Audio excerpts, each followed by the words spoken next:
All right, we're started. We're started? Are we Yes, live? welcome everyone who is here live. And if you have not made it to the live, welcome to the replay of our regular Tuesday night live stream. You have found the Buff Del Campo channel. I am Kim of Kim Fixes Things, and this is Buff Del Campo. And we like to do our live stream to connect with our community and talk about car things and whatever it is that suits our fancy. We talk about our projects, other people's projects. We talk about the Jeez. AHRA, and we talk about No Name Nationals because, they're just things that we're interested in. We talk about Mopars, but we also talk about pretty much any kind of car that we think looks cool or has interesting, like something about it that's Something. special, that's interesting to look at or see. We try to keep the stream visual. I do lots of fancy stuff in the background. Look at how nice Kim looks tonight. Oh, thank you. Yeah, I get a chance to like shower and Please send tacos. I would. Oh, I have meat. I have to check meat. Someone remind me Oh, you in got about meat cooking? 15 minutes to check the meat in the crock pot because I'm cooking just- it you up, just and then I'm Knock my table away. hitting the Okay. table. Do we want to make greetings to the people who have made it to the live stream? There's just a couple of us. Go ahead. Oh, okay, yeah. I mean, there's Mexican Spec popped in early. Olive Drab's in early. Bruce Culchin, you're here. Lester's LeSabre. Welcome everyone. Yeah, welcome. It starts out slow, but there'll be more people in as we go. So if there's anything wrong with the stream or anything that you can't see or hear well, let us know, and we will try and make corrections. We are not professional streamers. We are just here trying to be entertaining part of the community and give people a place to meet up and just enjoy themselves for a couple hours on a Tuesday night. Hopefully we're not stepping on too many toes. We know there's some other people who do streams, so if you can't be here and you're here on the replay, well, we understand, and you don't have to stay here the whole time. Come in, stop in, see how we're doing, leave it on while you're doing the dishes or eating dinner, and come back and, watch the rest later or whatever you like to do. But we're going to get into it. See, Mexican Spec Spec says we can hear Hear you you very. well. We must Excellent. have the microphone mess straightened out. That we had problems and we were really working. Let's see. We had to do a couple of reboots and plug it in and turn this off and turn it back on a couple times, and now it just works, which is pretty good. And we have this really pretty shiny microphone, and it doesn't do anything. The actual microphone is this USB jobby. So, you know, she said, I but think this is shiny. I like I it. think Tuesday is usually pretty uncluttered as far as car streamers, and that's why we chose Tuesday. It's like every day we're going, no, there's one that day, there's one that day, there's one that day. And at the time there was nothing on Monday, but we went, man, we just, Sunday night's Tony, and then and then sometimes we're doing one on Sunday night. We were doing that for a while when, Oh, we were Ari, doing the when After Ari- Tony. Yeah. but Aries, I don't know, hasn't been on again. So Well, I don't and know. Dead Dodge Garage was filling in on After the Oh, Tony. yeah, that's right. And, like, So, it's a lot of work. So if someone else is willing to do it, we're fine with, right? It's Mexican beautiful. Spec knows that it's turned around backwards. When we did this last week, I said that's backwards. I turned around. She goes, "No, I want them to see the pretty side." Yeah, that's so. the cool part. Oh, Aria's been away for a month. He is back. Oh, good. Oh, that's right. He was doing the electric car thing in the Midwest. Oh, that's right. He was working out of town. Yeah. Okay. But Ari had, At Radio Free Tennessee. see, we had talked to Ari when we started doing Sundays because he was away, but he also said he had, he needed some time to focus on family. And, as soon as he was willing to do it, we just step away. We wouldn't have done that if we hadn't talked to him first. So Yeah. we coordinated that. He's with our him. people, we, and there's room for everyone, but also there's always going to be some people doing Things work better backwards. every night. There's 100 streamers streaming works on better? different platforms. What works better backwards? I know there's things I use backwards. I just can't think of what they are right now. Left-handed scissors? Left scissors. I know there's stuff. It's funny he says that. I'm thinking, yeah, there's stuff I use backwards, and I'm thinking, I can't think of what it looks is. better. Look, here's the backside. Oh And yeah, here's that's the shiny, front isn't side. it? Which side do you like Well, better? you got it. You got it crooked or something now. I don't know. We have to keep the stream clean. I can't answer. That's right. This is G-rated, although it's not made for children. We So have there to- can be swearing, but there's just no reason for it. Oh, Sometimes we swear around here, but generally there's no purpose. so it's just baby swearing, like little, I mean, little so- like the little swear words, no big swear words. Some people might be watching. Their kids might be in the Oh, You're bad. cowgirls are better in reverse. Okay. It would have been better left unsaid. Okay, let's see. But you made me smile. Okay, so good now we have this green car that actually belonged to a friend of mine in California. Yeah, that's like a real life car. Does It's anybody- not just like an internet car. Does anybody know what it is? I was just trying to find something for a It thumbnail. says and so right on the front, doesn't it? Can they yeah, read it? I don't know if they can read it. I asked what I it don't was. think they can read it. So it's. I was just looking for a thumbnail and I grabbed it. No, it's not a hatchback. They have. Oh, here's it. Do you have a picture of the rear end? There's of a the car? hole. I thought it might be a Studebaker too, It but is it's not. It is not. It was a separate. Can you tell us what year it was? It's a separate line of cars that was built by Kaiser. Remember Kaiser Fraser? Well, this was their small car, which was neither a Kaiser nor a Fraser. It is a Henry J. Lester got it. And then what was really strange about this car is the very first ones didn't have a trunk lid, a deck lid. You had to lean over the back seat to get stuff in and out of the trunk, which is really strange. And then you could also buy those from Sears, and they had the Allstate name, which, see, it is a 51.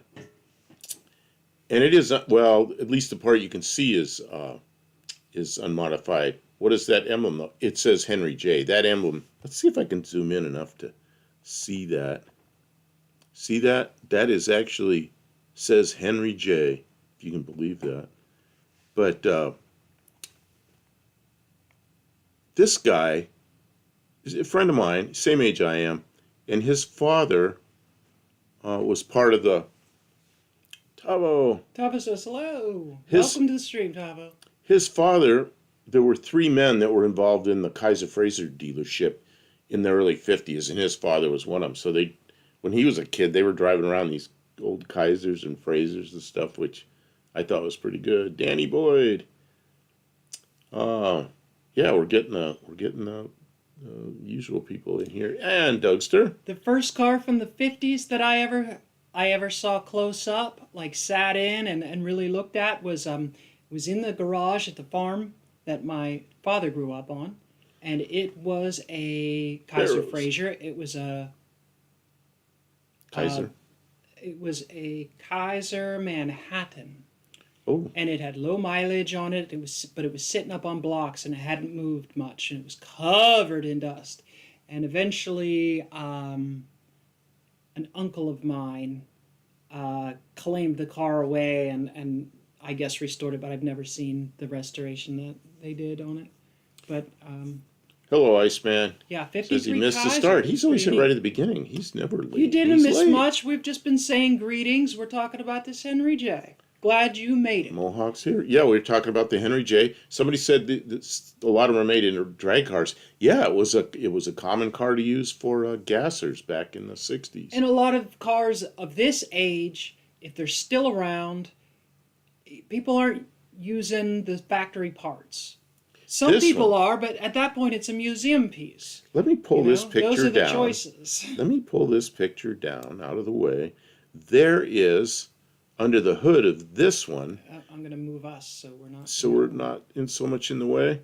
This one has a F-head engine, and an F-head is an overhead valve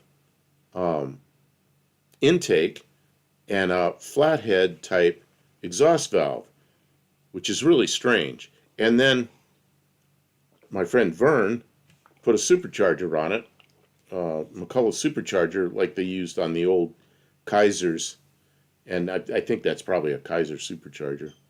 But anyway, you can put us back. So he drove that thing around for quite a while, but I think it's probably gone. He buys and sells cars. He's like a lot of enthusiasts. He can't afford to have a collection like Jay Leno. But I've had collections like Jay Leno, but just one car at a time. Because I can't do 150 We cars are at not once. going to be able to keep getting a bigger collection. She tries to make a collection of 150. Yeah, but we need to like keep it very. We need to cull the herd, as it were. yeah, since when I was a kid, I thought these things were a good-sized car. Yeah, same thing. When I was a little kid, I walked to school, and it was some teenage guy who, when you're in kindergarten, looks like an adult. He's probably 16-year-old. He had two of them, and sat in front of out in front of his house, and I walk by them every day, but they look huge. But they aren't. They're a small car. They're very small. Oh, Barrow's Garage is here. Welcome. Thanks for The stopping low in. budget B movie, The Choppers. They steal a '53 Manhattan. Oh, and a Manhattan is a pretty good sized car. The Henry J was marketed as an economy car. The Manhattan. This same guy, Vern, had a big old Manhattan, and he put a supercharger on it, and he took me for a ride in that thing and scared the crap out of me because it was a big old boat going down the road. We were going downhill into a turn, and he had his foot in it, and he wasn't taking his foot out, and it had a flathead 6 with a supercharger on it. He goes, look at how good it goes. Oh, and he turned the steering wheel about a half a turn before anything had happened, I was like, man, we got like 100 miles an hour going downhill into a turn. I'm like, better start slowing down. How are the brakes on this thing? And he's, everything's fine. Yeah, maybe. Welcome Everything to the else stream, yeah, it is a good Iceman. sized car. Everything else you have is huge. What do you mean? We don't have huge cars. Not anymore. Tavo, I was watching your video yesterday with your latest video with Duckster? with the Valiants. Well, what looks better, the Terraplane or the Airfloat? Yeah, they're both. Man, I don't know. I like them both. But anyway, Tavo, I was looking at your video, and I was making a comment on it. Mexican Spec was making a comment at the same time, and then Mexican Spec asked me how I liked the gift he sent me, and I'm like, "What? It's here?" Because I hadn't looked at I've been checking the tracking every day, and I checked in the morning, and it was in our local post office, but I didn't know it had been delivered. So that's I ran right out there and got it, and she videoed me going out there. So that I posted that video. I hope everybody saw it. But Mexican Spec sent me. Oh, wait, we need to go to full screen if you're showing things. Oh, let's get rid of this. Let's get rid of this thing. Let me get this back. Okay, we're gonna go to the Dino Room, folks, where dinos rule. And Okay. So Mexican Spec sent me this. Pretty cool. What was really funny is last week I was asking him about license plates, and he was being kind of. He likes to collect license being plates. It's kind of lots of fun. We've got stacks of them. I can't wait to make a nice big. He like, wasn't. wall of them. He wasn't saying much, but I didn't know he'd already sent me license plates. I like this one. Here's It's the other got one. lots of character. Mexican Spec, you're going to have to tell everybody what that. See that Sinaloa, which I think that's what that means. But he says there's like a double meaning to that, which is kind of funny. We have a P.O. box, and if you're unable to mail something to a P.O. box, we can give you the address. What's your Because it says email address?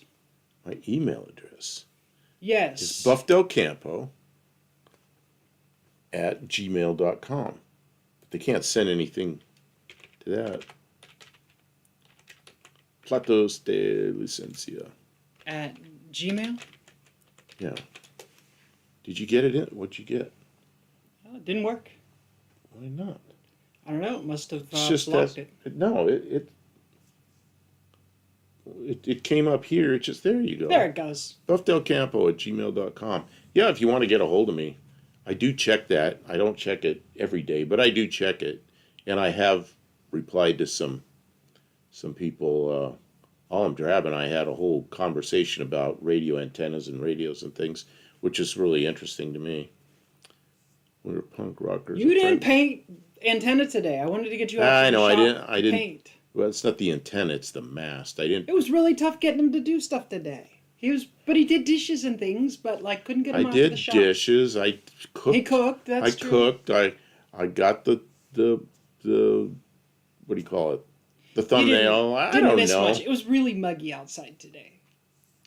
So I Oh, did stuff. I have video for tomorrow. I'll Drab, no problem. You get me start talking about radios, or if you get me start talking about airplanes. Oh man, radios. I know some things. Placard for car, but airplanes. Man, I could teach classes on airplane design, but I can't. Yeah, because most of what I was messing with was really interesting shit I can't talk about. Let's see here. I also have a police plate from here, but I thought I might get in trouble trying to send it to you. I'm not supposed to have it. Yeah, I've got a Don't couple. risk anything like that. Yeah, I've got a couple plates that are probably borderline on whether I'm supposed to have them or not. But once they're expired, that you pretty much can have them.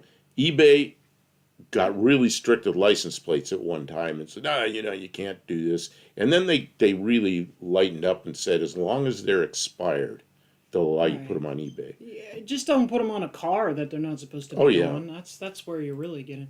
Okay, we were talking about the Terraplane. Great name. I don't know if I like the Kinda nose. cool. I don't know if I like the nose on the Terraplane, but I sure like the Wait, name that of was the car. the Terraplane, and then the other one that they were talking about was the Chrysler Airflow. Oh yeah, the Chrysler Airflow was that was the first unibody. That thing was solid. They had clips of that thing going off a cliff and tumbling and everything, and then it got beat up, but it didn't collapse. It was still a pretty decent car. Chrysler Airflow. Yeah, and that it only went for what, 4 years, 5 years, 34, 35, 36, 37, 4 years. And sales were so bad, they Terraplane looks Airflow with that waterfall grill, nice. See, I like that. I mean, think about that. 1934, what the rest of the cars look like, but it was way ahead of its time. A unibody. Yeah, I think that the Airflow has a much more modernized. I don't know. Ooh, What is a Ooh, 58 they're both very all-state 40s, 30s, jet 40s. sweep? I don't even know what a 58 all-state jet sweep is, and I know cars real well. The only all-state I knew about was the Henry J. That was sold through Sears. Ah, Pontemaniac, welcome to the stream. We're looking for a 58 Jetscape. Let's see what we Jet got. sweep, Jet Sweep. all-state jet sweep. I've Looking never over- heard of a. I've never heard of that. Maybe it's a.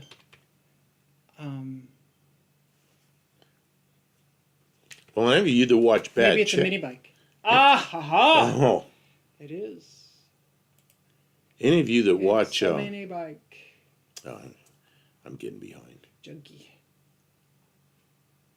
Maybe. Imagine buying a car through a catalog. Wait a minute, Tesla. Man, I'll tell you that Tesla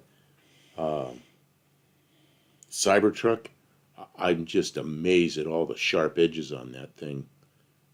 I remember it was a big deal just 10 or 15 years ago. Safety people wanting to get the sharp edges off the cars and rounder stuff and no fins and all this kind of thing. And then that thing, people go over there and peel carrots on the side of it, and the mechanic on there walked by and just bumped the front fender and cut himself. It's like, man, I'm amazed that's even allowed. Allstate was Sears Roebuck. Yeah, Tyler on Hoovie's Garage said he saw a lot with like 300 Tesla cars just parked there. Well, it was Tyler Hoover. It was his and his mechanic. What's his name? He just went over 1 million subs. What's his name? The Car Wizard. Car Wizard walked by and just bumped it and cut himself wide open on the front fender because they're just flat sheets of stainless. Tyler just towed a what's the other stainless car? Gullwing car. Yeah. DeLorean. He towed a DeLorean, and the DeLoreans are not known for their high quality assembly, but a DeLorean, the fenders and everything on a stainless car all have edges that are formed, and it's a pretty nice car compared to that Cybertruck. That Cybertruck, yeah, you know what that Cybertruck is? It's shock. It's like, look at this, and a lot of people want it, but I don't know if that's gonna. First person who gets hit by that, a pedestrian, cuts him in half, there are gonna be problems. It's like a Cub Scout Derby car. Just pulled out of the box, slapped the wheels, sent it. Would something like that meet the rules of the No Name Nationals? What, this? I don't think so. I think that Because they specify a certain mini bike. No, they don't anymore. That Oh. changed this year. I think the big change is it has to be a factory body, so they won't let you build your own body. So I don't Oh, your know. own frame? Yeah, I don't know. I don't Toyota know what almost made a carbon copy of the Airflow. I didn't know. Man, did I I'd have know to that? get one. I've looked at the old Toyota history to a certain extent, but I didn't know that. West Coast Mailsters, like tiny Cushman. See, I like Cushmans. Cushmans are pretty cool old bikes. I never changed mine. Changed mine very much when I built mine. All right, Jet Sweep vacuum. Jet Sweep vacuum would sell.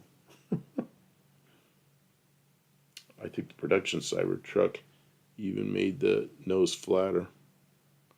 Be allowed on that. Doesn't even look 80s retro future anymore. Man, Colleen Tebow. Colleen, welcome to evil. the stream. Thanks for stopping in. You know Kylie, also welcome. what? In Mohawk, Bonnet. Mohawk is over here. Open the bonnet. Let's You know- see what type of engine she runs. You know what I just thought of is next week. We said with the last Tuesday. Tuesday of the month, we'd bring somebody on live, and so that invitation's up. I think it's up to you, I guess, because you're the engineer behind this stuff. Yeah, we'll good. do that. But Okay. then after that, we're not doing it no more because I ain't paying. Cost me $20 a month for one stream. Really? Yeah, it's bullshit. Oh. Okay. So we've got one time left. We will. Well, we could do it, but we have to have the little logo and all that stuff, right? I don't know. Oh yeah, we'll get the We'll get the freebie side of it. freebie logo thing. It'll probably bother me for the rest of eternity to buy the paid thing again. The paid thing's really nice, but it's paid. It's lovely. So anyway, if somebody wants to come on here, let us know, or we'll take email. Mossberg street sweeper.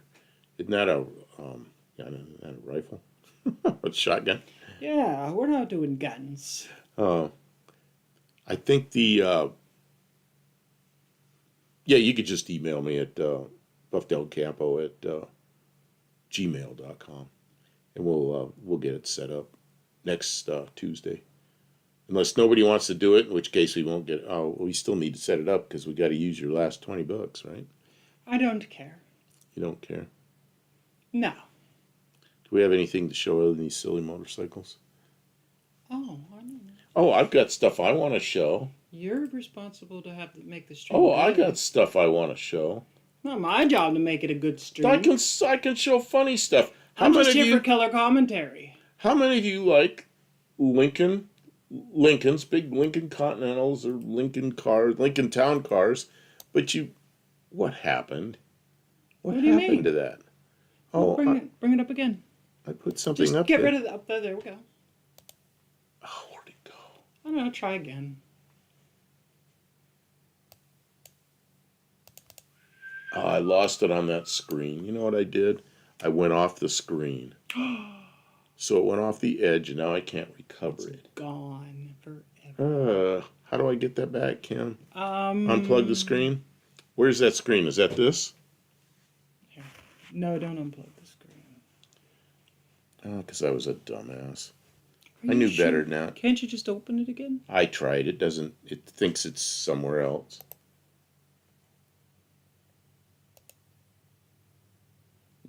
Oh, there it is. Okay. For those of you who Lower up. I'm trying that.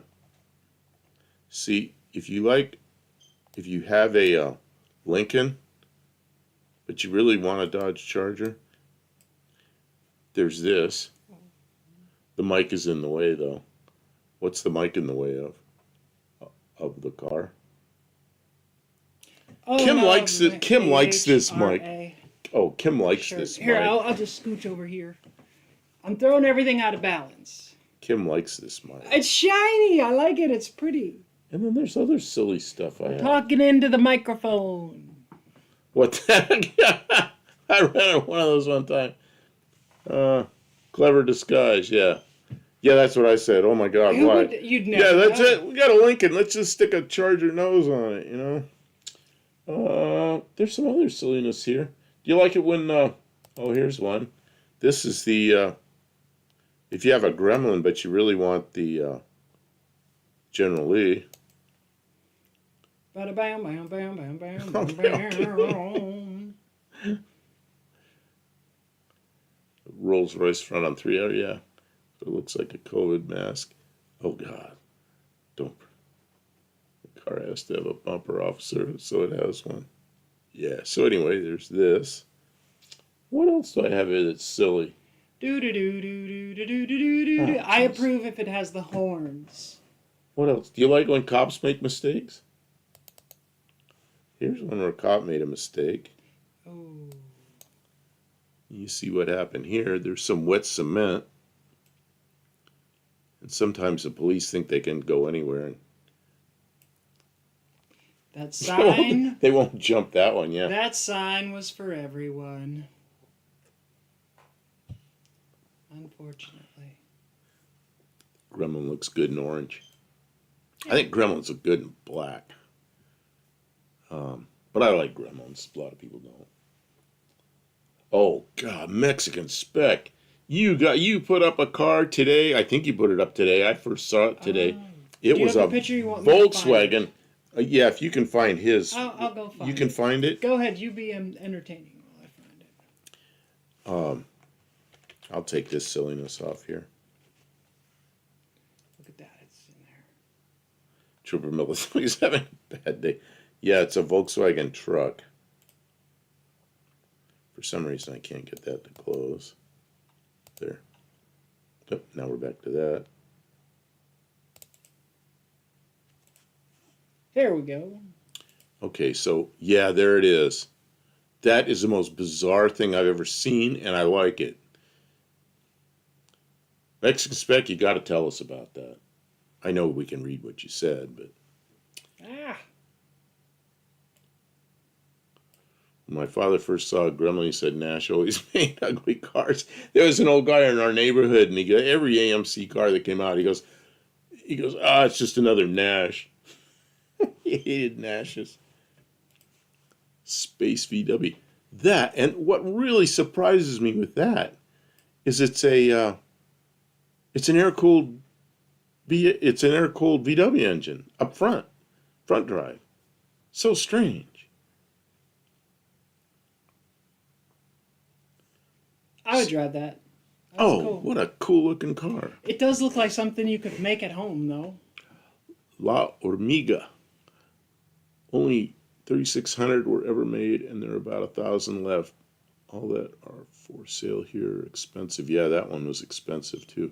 It's 1.6. Okay, so It kind of looks like a Cybertruck.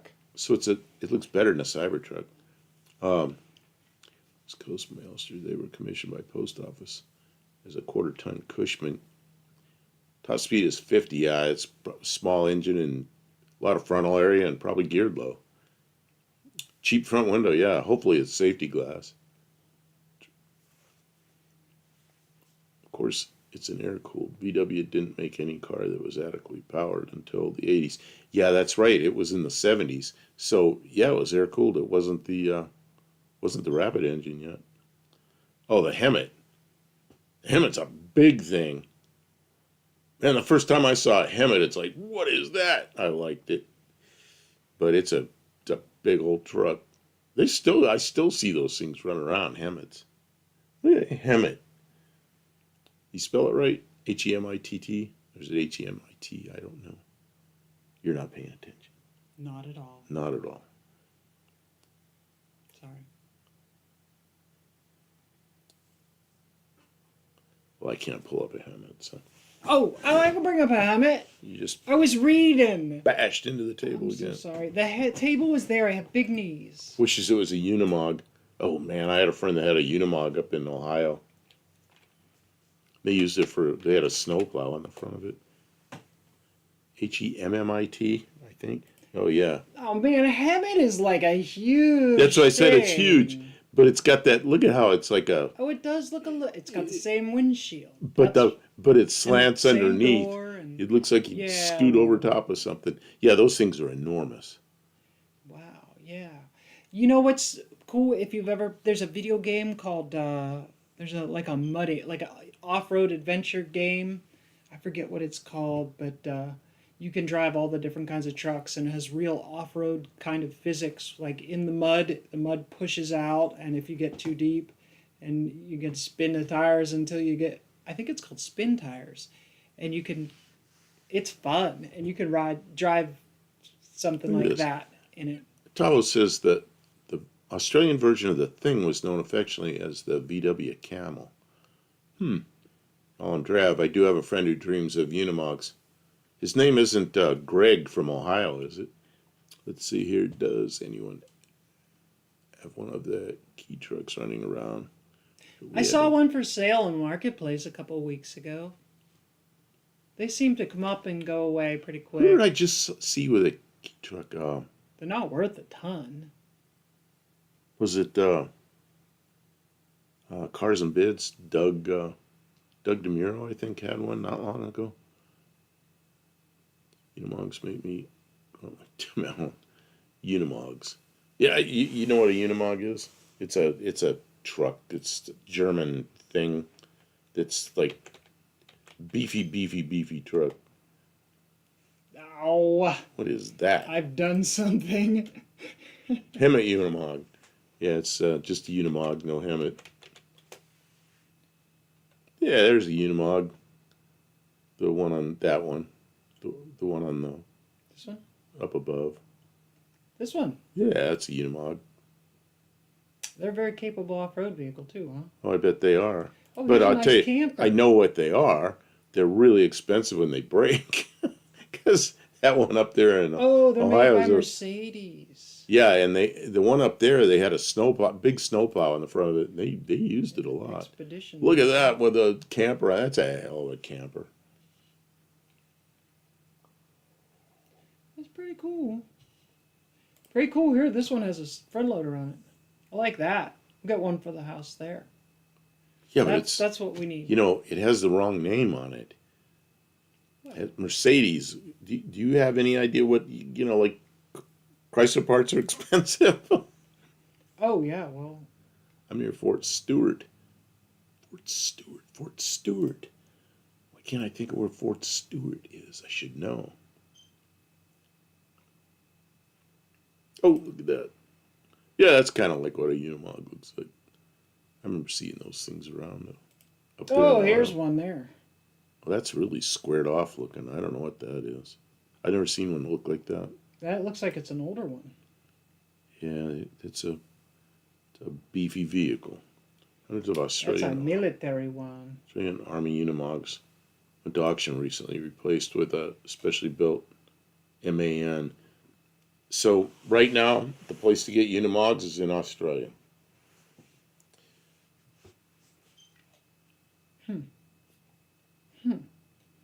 Yeah, these are the old kind, I guess. All the states, they say they're too slow for the road. They're too slow for the road. Hey, in Mexico, is everybody going like 80 and 90 miles an hour all the time, like they do here? Like tailgating 3 feet from your bumper, going 85 miles an hour in 50 zones? Man, I just can't believe the speeds out on the roads, and nobody does anything about it. I thought I was an aggressive driver, but lately, I'm the old man on the road, and I'm only going 10 or 15 over. It used to be you go 5 over, you get a ticket. Now you go 30 over, nobody does anything.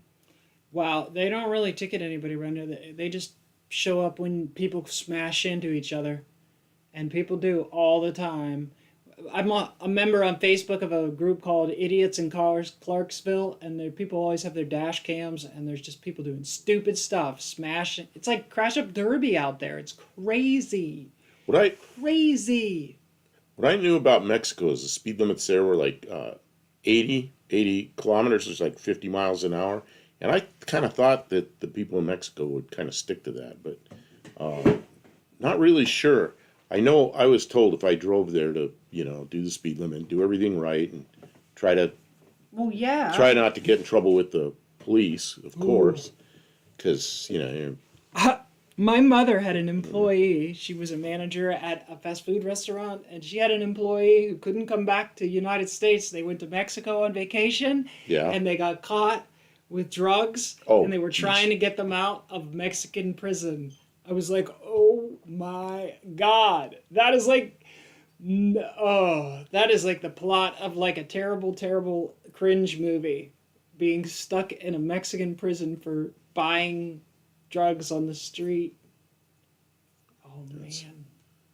Yeah.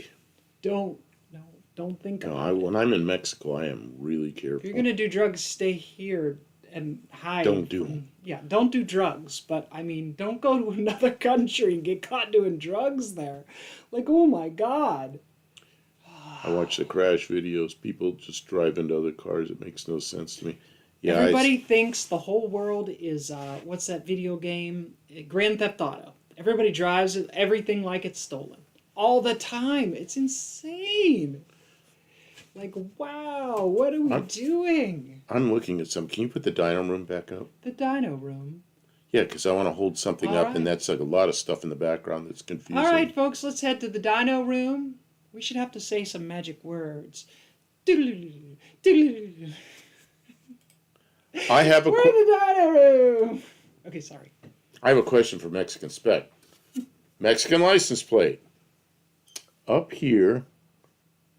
Where is it? Oh, it's got like a thing, a ribbon. Right here. Well, There's. you're not showing. I'm off the edge. Right here, there's like a little thing that's pressed into it, and I always notice that with Mexican license plates. And I'm just wondering, is that what validates it, or what's the story on it? And both these license plates have that little thing pressed into it. That's a tracking device. I think that was long before tracking devices. Of course, they may have been way ahead of us. As an AIT went to Colombia, sold a pint of blood, and then went drinking. They carried me back. Oh, jeez. And cops are tough on us. Man, I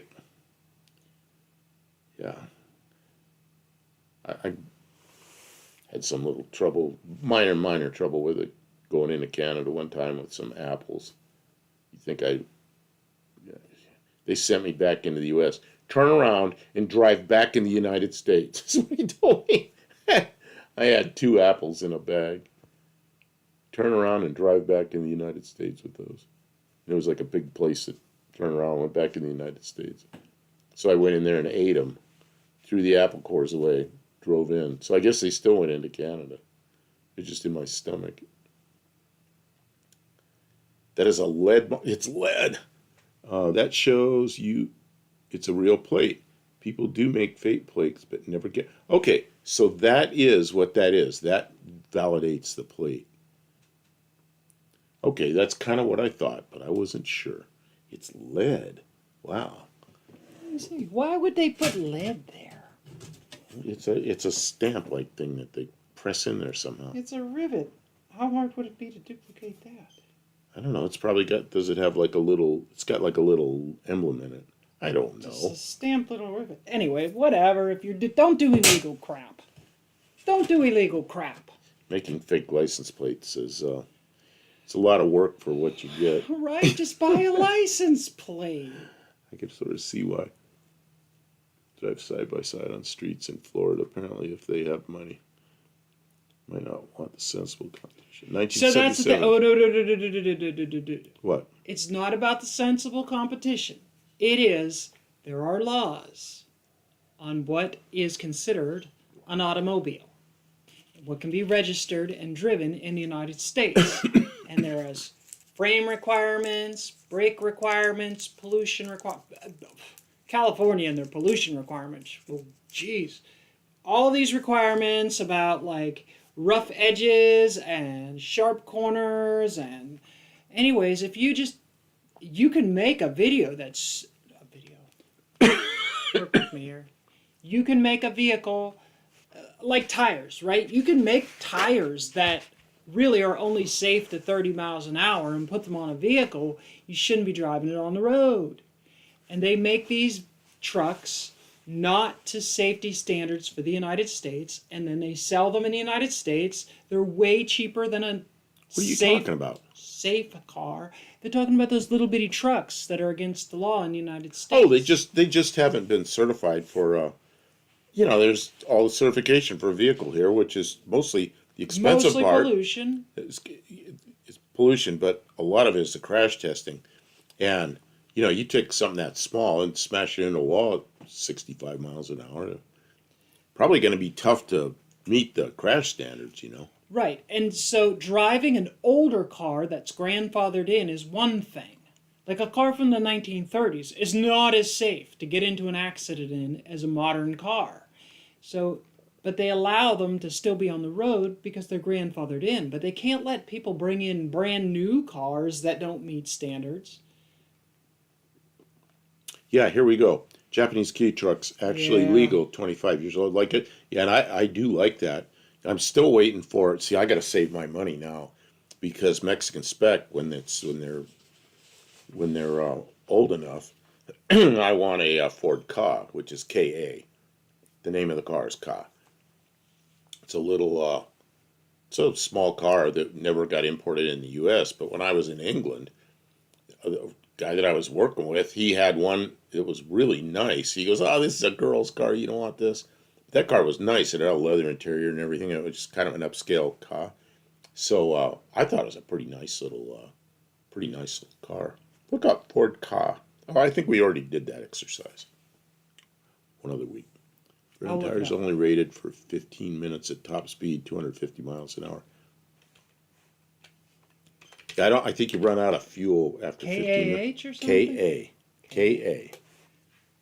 Oh. And that one right there. It's not that. It's okay. Because they make the new one and the old one. The black one there is the old one, which is the one I want. Man, I like that car. 2004. They're old enough. No, they're not. Oh, 25 years? I'm 20 years old. Yeah, 25.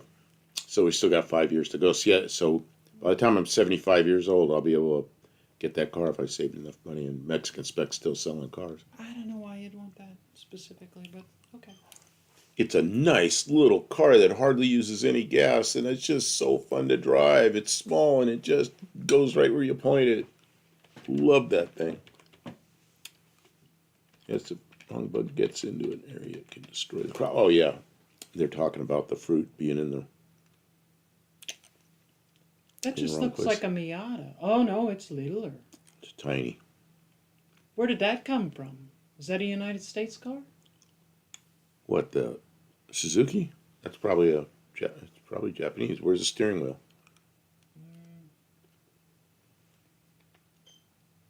Oh, there's compared to a real car. Compared to a real car. Ford Ka, iconic little So thing little. here. Oh, so you got them in Australia too? They got the Ka. See, like the whole world got the Ka except the U.S. and Canada, I think. They probably couldn't make it so it met Oh yeah, highway standards. yeah. I would want to hit something in it. Yeah. But in England they got a lot of smaller cars, and there's lots of little roads that you can. Then they park right on the street, so that where there's no parking, so you got to go around all the parked cars and everything. Oh, little cars. Yeah. Perfect, The perfect, thing perfect. of it for is that. with cars in the United States is there's no like light road car versus highway car. Like all licensed cars are allowed on all the roads. And that's kind of a bad thing. Like, I guess there's places where they try and restrict trucks, like no trucks. But there's no like big car versus little car areas anywhere in the United States. I think that's honestly to the detriment. There should be places where you can use your little car. It would save gas and alleviate traffic and smaller roads and stuff. But I don't know. In America, everything gets bigger and bigger and bigger. Bigger Oh, it's SUVs, bigger ridiculous. cars, longer ranges, We were bigger so, fuel tanks, a Chevy four-wheel Sprint with drive. a 1 liter 3-cylinder engine was fine. You know, I had two friends that had That's those. a little Geo Metro.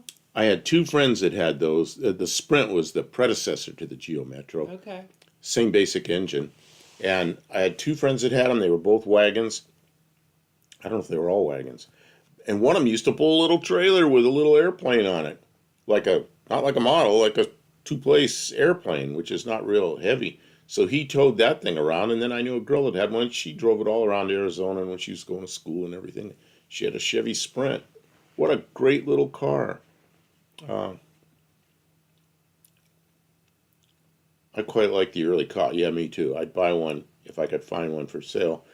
I can't believe you have them in Australia too. In Australia, it would be the same as the ones in England. It's right-hand drive. And the dash is kind of weird. So the ones that are in Mexico, it's just a mirror image inside. Because that dash is not going to work with the driver on the wrong side. Morgan Arrow 8. What's a Morgan Arrow 8? Is that a sports car with a? I'll look it up. Sorry, I'm slacking. I was thinking Geo about. Metro was a Holden Barina down under. Also Suzuki Swift. Oh, I remember the Suzuki Swift. I saw those around. I think we had this. Fancy. Oh, is that? Oh, That's a 2004? that's like a. Is that the thing with a wood frame, or is that no? That's a.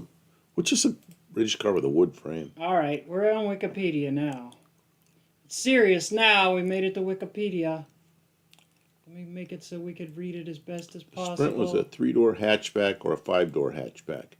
In 1986, the 5-door was called the Sprint Plus. Okay, yeah, I don't remember what they call it. It looked to me like a little station wagon, and just such a nice little car. Everything was going smaller, better gas mileage, all this kind of stuff. That was the whole mantra. And I don't know what happened. All of a sudden, everything got huge again. And I don't know, I kind of like the smaller cars. I don't need a 10,000-pound truck that I can't reach over the sides of. I see these new trucks. Nobody puts anything in them because they can't reach the bed. They're just enormous. I don't know what those things are for. Mortars have steel frames. The bodies are built on wooden skeleton. Okay, so it's wooden bucks where they built them. But you remember Bob Cummings' Aero car? Oh, yes. The Aero car. Oh, I've worked on a couple of, we called them, oh, the hell, there was a name for those things. Car fly or something. There's so many people have dreams of making stuff like that. Let's see here. I lived in California, and the pull-out Japanese engines came into LA Harbor. They were all over the place for sale. It was cheap. Oh, you know what? I bought some of those engines. We put them on it. We bought Honda engines that were pull-outs from Japan, and we put them on airplanes because they didn't have any turbocharged Hondas in the U.S. yet. But the ones coming in from Japan, some of them were turboed, and we put them on airplanes, experimental airplanes. Got a Toyota GT 2000. Well, that's a GT 2000. It's a hell of a car. Do they warp in the rain? Bob, do you remember Earl Madman Muntz? I don't remember, but I know his cars. I know who he is. I remember the Muntz jet, and the Muntz stereos. Jeez, I mean that's the first 4-track stereos, which became 8 tracks, were Muntz, Earl Muntz, Madman Muntz. Yep. Yeah, that's a heck of a car. I saw one of those one time. I really saw one. It was coming in an intersection. I came in this way, and I got the green light, and it was a busy intersection. I had to go, and I'm like looking at it going by, and it was white, just like that one in the upper right. And it was a left-hand drive. It was in California.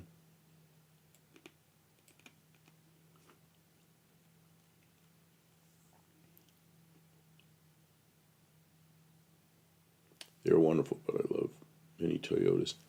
I like some Toyotas. I like some of all cars, I guess. But that, I mean, that's a kind of a special car. Of course. I got some stuff from the shop. It wasn't far from us. The Muntz jet was in it. Yeah, the Muntz jet and the Muntz stereos, man. I remember those.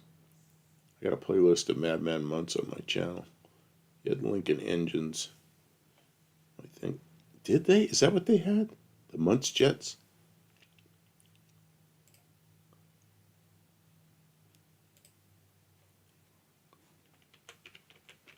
I have a Toyota 20 valve silver top 4AG sitting on my shelf. See, I don't even know what that is.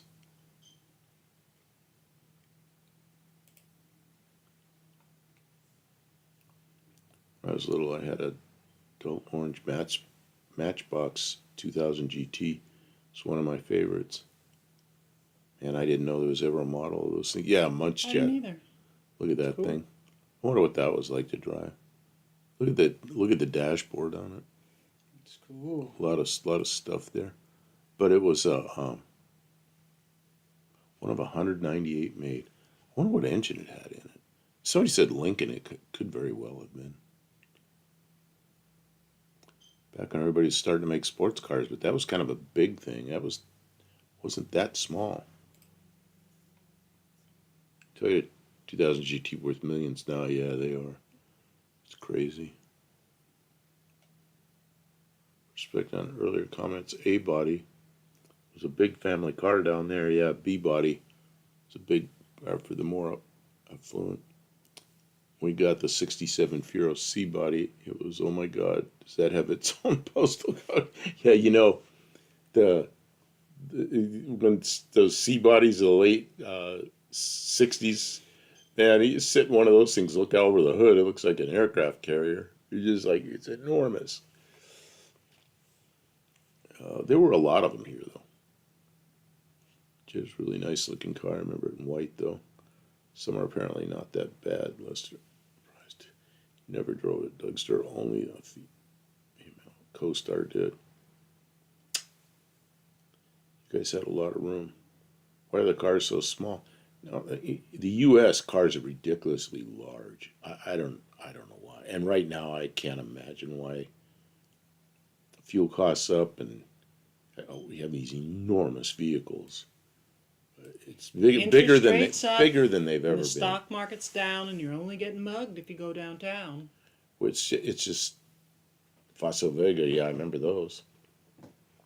I mean, I'm not sure I've ever seen one in person. I just know what it is. Yeah, the Bonnie Toyota made a convertible 2000 GT. Oh yeah, didn't Jay Leno drive that car in Japan? A convertible 2000 GT. You only have twice Nancy Sinatra. Yeah, there's the Fossil Vega.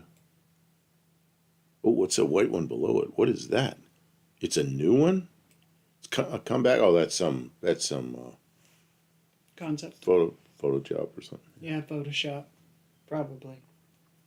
Yeah, the Fossil Vega looks like a heavy car. This dash. What the hell elaborate that dash It's is. crazy. Oh.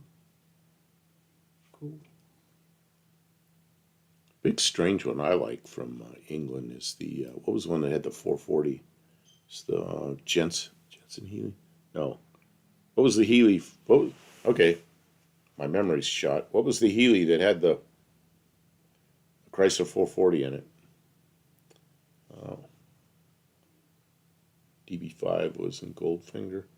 Thunderball, I Can Only Live Twice was after Thunderball. So Jensen Interceptor, that's right. Jensen Interceptor. Man, Mexican Spec knows all the cars. Oh, The I'll put it in. Jensen Interceptor. I had one in the shop at least once or twice, but I just never drove it. You know, I did some kind of work on it and sent it down the road. Most of the cars I got to drive them at least once, but I never Oh, did. that's pretty cool. It looks like a Toyota Celica. It's a big heavy car and it's got a 440 Chrysler in it. Oh, it's a bigger car. Those things are monsters. I mean, they're not that big, but they're big. You know, it's not like a Austin Healey or something. It's a beefy car. Prior to 1960, we were used to British cars, so the Austin or Vauxhall were the mainstream family car. Falcon and Valiant were a bit bigger. You know, the original Falcon, I think, was a really nice car, which was a small car here. I had a friend, his parents bought a 60 Falcon with a 144 six-cylinder in it. What did you do? Moving our mic? Just a little. So, I remember that as being a really nice car. It's a big block and automatic. So big, heavy for 60s. Yeah, that's crazy for a British car. Oh, speaking of big motors. Wait, somebody was talking about a 383 Mopar Ford. I worked, can I talk about today? I guess. No. What?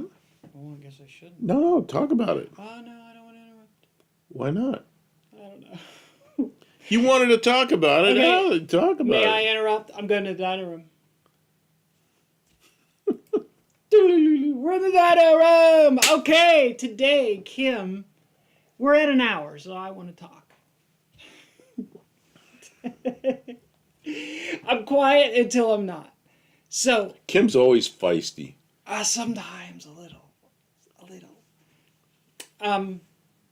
So I was out working today. I told you I went out to work, and that 360, that small block Mopar that came out of the blue truck. She went out to work. We had these little handheld walkie-talkies, and she sat on the mic button. Well, I had it in my pocket. So I was in the house. I mean, it's like, Kim. Anyway, go ahead. Go ahead. So it rolled down the hill into the weeds, so I had to get it out of there. And I've been working. Did anyone watch my video that I was working on the 727 transmission? Anybody? Anyways, I asked John Cope of John Cope Racing if that would work. Yeah, Kim's Dining Room News. Noises. Anyways, so I figured I better there's a 518 transmission on the 360, so I liberated it and checked the torque converter, which will not work. So I got to get a torque converter that fits a Magnum 360 and goes into a 727. Maybe I can just use it. Mud Wasp. Oh, Bruce, that Mud Wasp. Oh, you saw that video then. You can't just cover your stuff. You have to like stuff all the holes or else bugs get in stuff. Like you would think because it's full of chemicals, bugs would be like, oh. But no. They're like, look, a hole. Let's jam it full of leaves. So, I have a 727 transmission and a 360 engine, and I have most of the parts to mate them together, marry them together. And 360 engines is a little bit fast. How much power does a 360 Mopar make? 250? I have horsepower? no idea. That's really new stuff. How much horsepower does a 360 I still Magnum? live in the 50s and 60s, early 70s maybe. There were no 360s, and they're Magnums, so I don't know. Nobody cares. Okay, let's go back to doing what we were I think it doing. is cussing. Well, they just haven't caught up to your They haven't question. They don't care. She says 250. 250. Yeah, they are listening. Thank you, Dougster. Someone's paying attention. The rest are all just chatting amongst themselves. All right. I interrupted you because I got all excited because somebody was talking about I motors, and I was like, "Oh, I have a I motor! didn't Somebody's have talking about something I know about. I don't have Mopar anything. We motors." were just talking about the Jensen Interceptor, which we weren't really talking about. It's just it was. Did I bring up a Jensen Interceptor? You did bring it up. Remember, it was kind of a big, heavy sports car. Oh, there it is. Oh, and it has a big motor. That's where I That's what, yeah, jumped in. 440. But your Okay. 727 is a small block 727. It's So 360 is an interaction. I made this mistake once. Yes, I need to make sure that I get a torque converter that is weighted for the externally balanced 360 engine. I am aware. I think you can buy a flex plate that, or a weight that you mount on the flex plate or something like that. I got to do that I've because seen Tony take them off because he's putting them on a 318. yeah, I don't think I think that. Anyways, I don't think it will work the way it is. I got to get a weight to put on it, and all big Mopar. All Oh, no small blocks. Mopar here. Oh, Dougster has no small blocks. We have no big Oh. blocks. We have No no. big blocks. I'd love to have a 383, but Why? because I think it's a nice engine. But I've got one of my favorites. I've got a 318 Poly, so that's a. I got That's to a put small that together. block also. Yes, but it's different because it's a Poly. Well, actually, it was the engine until like most of my life, and then along came the. What are we gonna put LA. that poly in?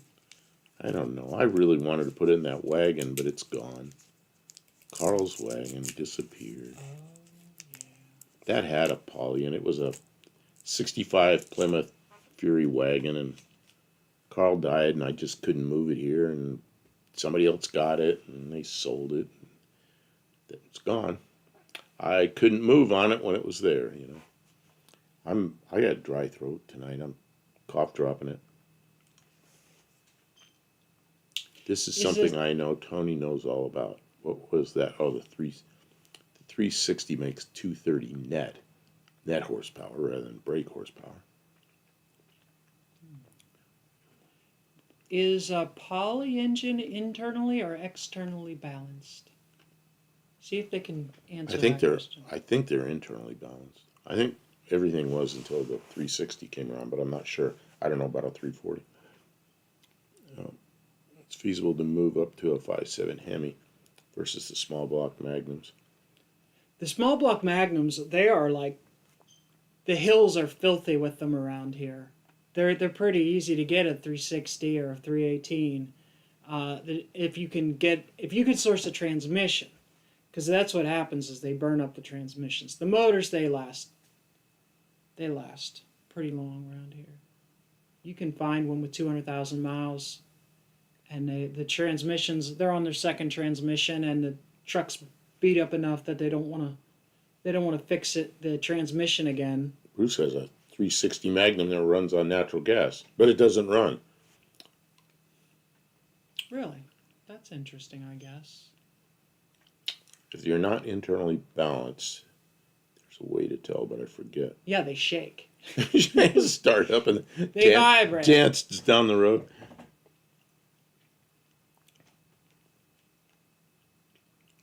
Yards are mostly picked over with the old stuff, but the 5.7s are everywhere. Really, 5.7s are becoming common. It's like LS motors. I always think of that as a newer engine that I can't afford, and I guess they're in all the junkyards now. I don't know. I'm like, because I'm old, I still think of things that were new and they're 40 years old. Yeah, you got to figure the stuff that's in the yards is about 15 years old, 20 years old.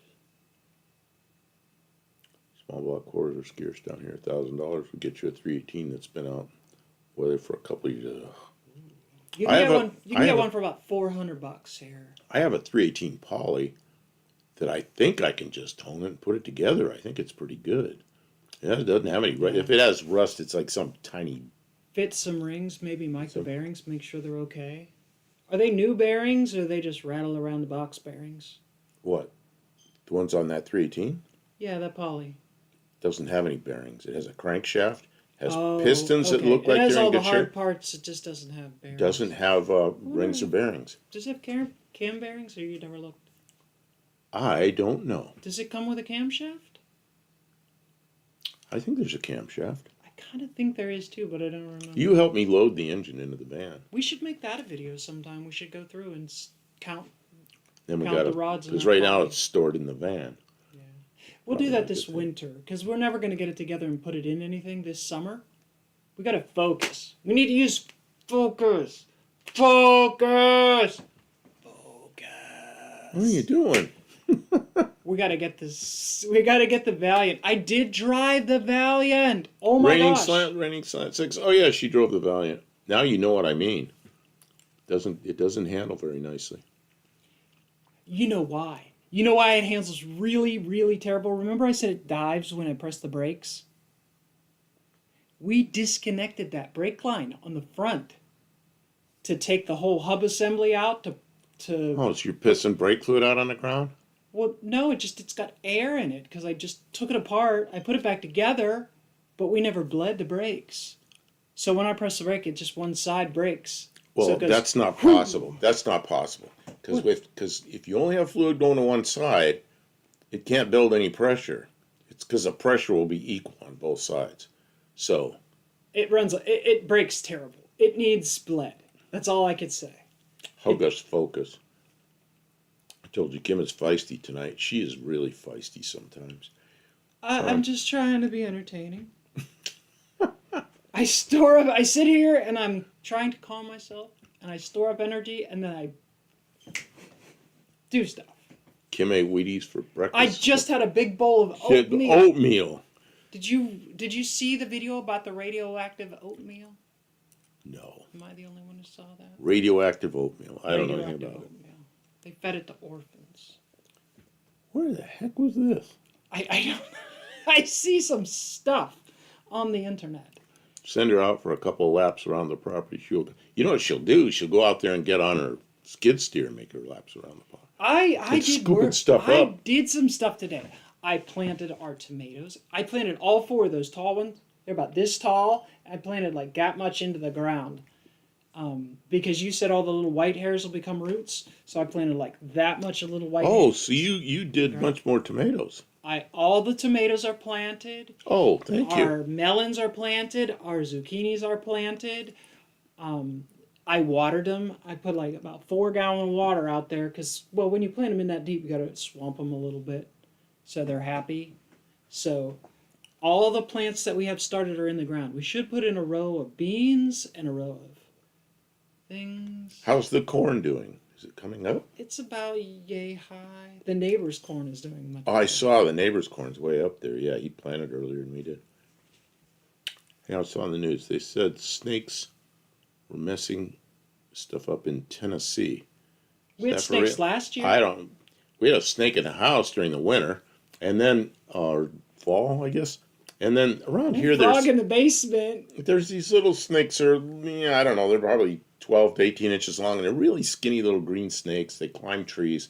They're harmless, but we see those around sometimes. And lizards. And I almost stepped on. I grabbed a frog. I was in the old swimming pool doing some cleanup, and I grabbed a log, and this log camouflaged frog was sitting on the log, and I grabbed the frog thinking he was the log and scared the snot. I'm sure I scared the frog more than me, but I was like, it was like squish, and I was like, ah! So that happened. We have frogs. See, when we had the cat, And there lizards. are no frogs. Did you see the lizard that day in the wood pile? There was a Yes. little lizard. That's like another pretty thing. Big. We're little gonna have lizard. lizards and frogs now because the cat's gone. So Oh, I bet you that's what the cat was eating yeah, before you started feeding the before I cat. started feeding the cat. Our cat is gone. Power Cat Glide just disappeared one disappeared day. We don't one know morning. why. It's gone. It's just gone. The cat disappeared. I'm sorry. I've been playing with my hair all night. It feels weird. Societal squirrels always make the news When they take when out they take a transformer. So get a cat or 10. I don't know. You know what? That cat was just a volunteer, showed up here. Took a long time to make friends with that cat, but did make friends with the cat. That cat was feral. It would not let you touch Not at first, but after a year, Dennis. I could scratch a cat, and she'd come up and rub up against me, and she was a lot more friendly. She'd follow us around in the yard, and went out there to feed her one morning, and she was there. And then I came back in, made the food and everything. I went back out there, and she was gone. Never saw her again. Don't know what happened.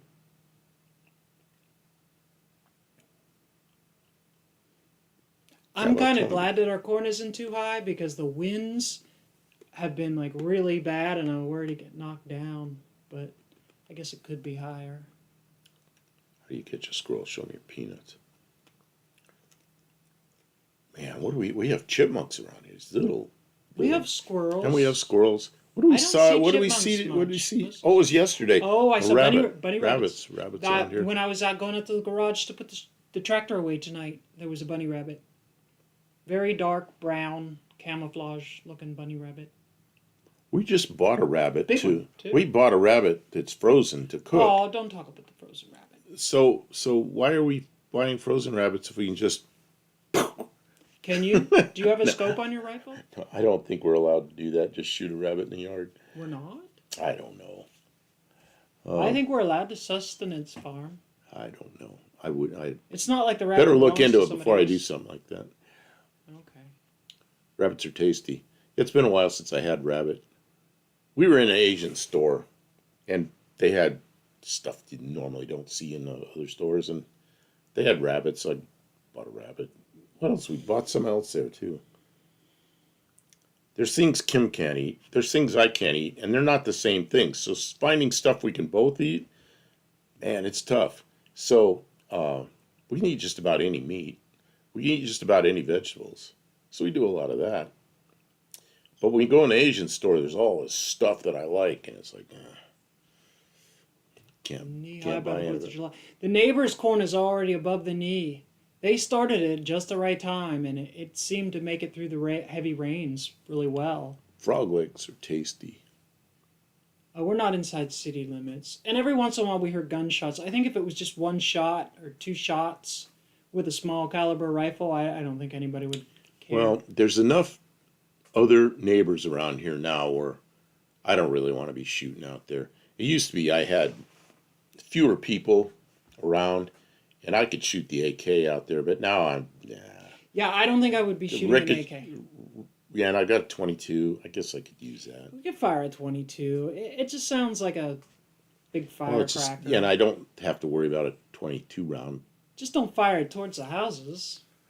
Yeah, I mean, If you yeah, fire in that direction, there's nothing. something like the There's AK, you get a ricochet or something that can go a long ways, but a 22 probably not. You can hunt rabbits with a slingshot. I'm not hunting rabbits with a slingshot. That sounds like work. A Corn is grown slingshot. all over my town, but it's white corn. What's wrong with white corn? We Isn't- got both. Isn't white corn feed corn? Or No, is not it, do you mean necessarily. feed corn, or do you just mean white corn? I like sweet corn. If Sweet it's white, we have both. Sometimes they Rabbits mean are indeed sweet, they tasty, mean- but I won't kill them unless they are overpopulated. I don't eat what I'm not. Yeah, Tavo. I've never shot a rabbit to eat. They're just 22 here, sounds a little more like more than a stick snapping. They're still pretty quiet. Yeah, I mean, after shooting the AK, if I shoot the 22, it doesn't sound like much. The AK would you make my ears ring if I. Do you ever forgot. see turkey around here? No, No. Nope. We had turkey in Pittsburgh. They were everywhere. really good. You can use a David Glass slingshot. Oh man, like one of those. No, I don't think so. My state is known for growing tomatoes. Oh, she just planted tomatoes. Oh, we're gonna For have a few tomatoes years, this we year. had the tomato on our license plate. Really? There used to be some really colorful Mexican license plate. David McNeil, how you doing? Oh, I think. Have we you made any alligator lately? You know what? You know who David McNeil is. He's the guy we got the. Oh, he's in Florida, isn't he? No, he's in Maryland. He's the guy we got the wood stove from. You know what I really want, David McNeil? I want another one of those wood stoves. Exactly like that one. Tell me where I can find one. That one's in the shop. I want to put one in the house. We'll find. Yeah, but he's a guy that he's like knows where everything is. AK would detonate a rabbit, would it? I No, don't he's know. asking if we made any alligator lately. I Oh, have we have some in frozen. the freezer. I have frozen alligator. Yeah. We gotta cook that. Oh, that reminds me. I'm What? cooking. You were supposed to remind me. at After 15 10 minutes. It's been an hour. Oh my god. Oh my god. She's They were supposed to remind me at 15 minutes. No one's paying attention. No one. nobody paid attention to her cooking her meat. Now it's No it's one paid any 40 attention. it's 45 minutes late to check it. Jeez, Oh man. man. Buff, look at that link I sent you on the Mexican plates. It shows all the previous plates. Okay. Let's see. Where'd you send that link to yeah, go check the meat. You're getting notes here to go check the meat. Yeah, thanks a lot. She Way to be on the ball, people. 65 minutes late. So I missed that. I keep a kitchen timer in the shower for that exact purpose. Did the smoke detector go off? No, you know what it is. She's making meat to make tacos, and she put it in a crock pot. So it'll probably survive, but it's probably It's fine. it's It's done. done for a while. It's been done for a while. Oh man. Well, see, and she can eat. I can't have the carbs, but she can make tacos. And what I do is I take a big old piece of lettuce and I put the meat and some cheese, and so I just make a taco with a piece of lettuce. It's okay. Mexican Spec says the meat will be really soft. You know what? It's all ground up and it's got taco seasoning in it, and you just take some and I put it in gotta the put taco. the seasoning in it now. Oh, you hadn't put the seasoning in it yet. Oh, geez. But it's easier to break up if you do it while it's cooking instead of waiting till the end. Allentrap says if she'd heard you ask, she says she could have set her timer. So I she, could have set a timer. What we did could I have. tell you about accepting responsibility for your own memory? Yeah, sometimes I'll say to Kim, I'll say, "Hey, remind me of this." And she goes, "I'm not expecting I'm not going to be responsible for your stuff." And I go, "Just if you remember, tell me." But no, you're not I never responsible. remember. I saw a turkey buzzard standing by the side of the road. A friend lives on here. Wild turkey may not. Tell them about the eagles. The eagles. We have eagles. I see them. Oh, there's a couple of eagles that fly around here. I'm worried about Mexican Specs. Just write a note. Yeah, there's eagles flying around here. I was like afraid that's what happened to the cat. I don't know. I don't know what happened to my cat. It was just there, and then half an hour later, gone. Just disappeared. Bumpus dog stole our Christmas turkey. Man. And write another note to remind you to read the note. Yeah, Kim, write a note to remind you to read a note. Remind me to read the note. I love sweet chili fish tacos. I do not like fish tacos. Man, when I was in Arizona, the guys all like to go get fish tacos, and I'd get them sometimes, but I don't know why I don't really like those. And I like fish, and I like tacos, but I don't like fish tacos so much. Eagles, so I grew up thinking I would never see one when I was in the upper Midwest. They were ring white. It was a big deal for me. You know, it was a big deal for me. I grew up in the West, and I'd heard about fireflies or lightning bugs, never saw one. And we moved to South Dakota when I was 11 years old. And that summer, they were everywhere. I'd never seen these bugs that light up in green. It was pretty cool. And then once I lived in the east part of the country, Bioluminescence. they're here. What do you? She's yelling from the kitchen. Yell again. Bioluminescence. Bioluminescence. Okay.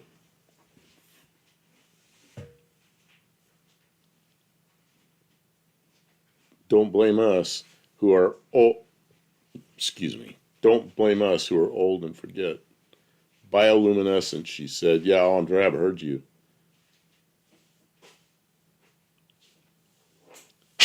Woo. What you dropping stuff on the floor? I think they could. I think they could hear that. You dropped a knife on your foot. I hope the handle hit your foot. You're not talking. Me, I'm fine. She says she's fine. It's doing. I mean, you bring a lot more. It's a lot more lively when you're here. Tell a story. You're good at that. Tell a story. Like what? I don't know. She didn't scream, so all is good. Well, I've seen her when she gets hurt because she came running down here and from the shop and had blood everywhere because she got caught in the grinder. But it was once she got it cleaned up, it was nowhere near as bad as I thought it was going to be. We do get. That time I hurt my fingers. Yeah, we even did it on a Night of Alive. Man, that was like a month to heal. We do get ample fireflies here in Georgia, though. In the woods, at least. They aren't here yet, though. They have eagles nesting at NASA Cape Kennedy. Cape Kennedy, there's an old guy. It was only Cape Kennedy for a short period of time. Isn't it Cape Canaveral again? If I a think it's girl, called something else now again. oh, it could be anything, yeah. Does anybody know? If a girl says she's fine, she definitely is not. It's fine. You know, Buff, about I'm fine. that one time, the place where you did get that one thing with that one guy. What?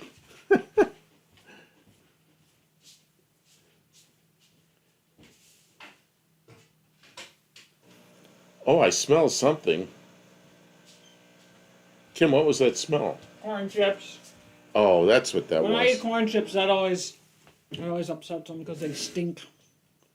They do have an odor when you're not expecting it. So one of the tacos be ready. You guys got me hungry. Yeah, Mexican Spec usually takes off by about the second hour because it's time for him to eat. And yeah, you made taco meat. What you doing? Max was working for NASA before sudden budget cuts. Well, moved to Cocoa Beach. No longer looks like I dream it. Genie, and yeah, it's Canaveral again since the Bush, I think. You know, I know it was Cape Kennedy. Still Kennedy. Oh yes, Kennedy Space Center. Yeah, but not Cape. It's Cape Canaveral again. I heard somewhere they renamed Muroc Air Base too. Yeah, like to that was like in the 50s. It became now I can't even. Why'd you go tell me Muroc? Now I can't remember. It's Edwards Air Force Base. I always wanted to work at Edwards until I worked at another place that was, I think it was even better. Man, I worked at a cool place doing flight testing. That's like the best part of my career. Let's see. Randy Slant 6 said wild turkeys. You know what else? A wild turkey standing up, a full-grown turkey, a gobbler, like a great big one, they're like this high. And they are dinosaurs. And yes, they have feathers, but I mean, they're like big raptors. They are hideous beasts. And when they flap their wings, they're like 6 foot wide. And they come at you with that giant beak and that like horrible chin. I ain't lying.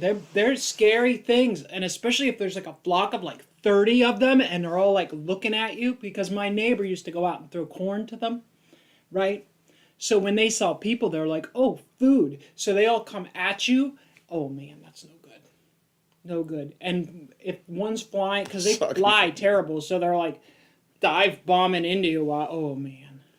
I was coming home when I was in the Air Force in Travis Air Force Base in California. We lived in San Luis Obispo, so it was about a 250-mile drive. And I was somewhere on that drive, and it was nighttime, and I'm cruising along, and I was awake. I was just complacent, just cruising along. Man, all of a sudden, a big bird, this huge wingspan, just right in front of the windshield, and I remember going, yeah, I thought it was going to come through. And he went up didn't hit the car. And I was like, whoo. I don't know what it was. Huge bird. Huge wingspan. It just blocked my view for about a half a second. I was like, man. All of the thing I do, like, and it worked for you today. You got an alarm, and it reminded you to call your son. Yeah, I was supposed to call my son at I six told him o'clock put our an time. alarm in your phone, I did. and he did, and it worked. It's perfect. If you have something to do tomorrow at 3 o'clock in the afternoon, and you need to remember to do it at a certain time, put So- it in there. We're all not as young as we used to be. Wild turkey is definitely for sipping only. Why didn't you set an alarm for the taco meat? Thought I could trust the chat.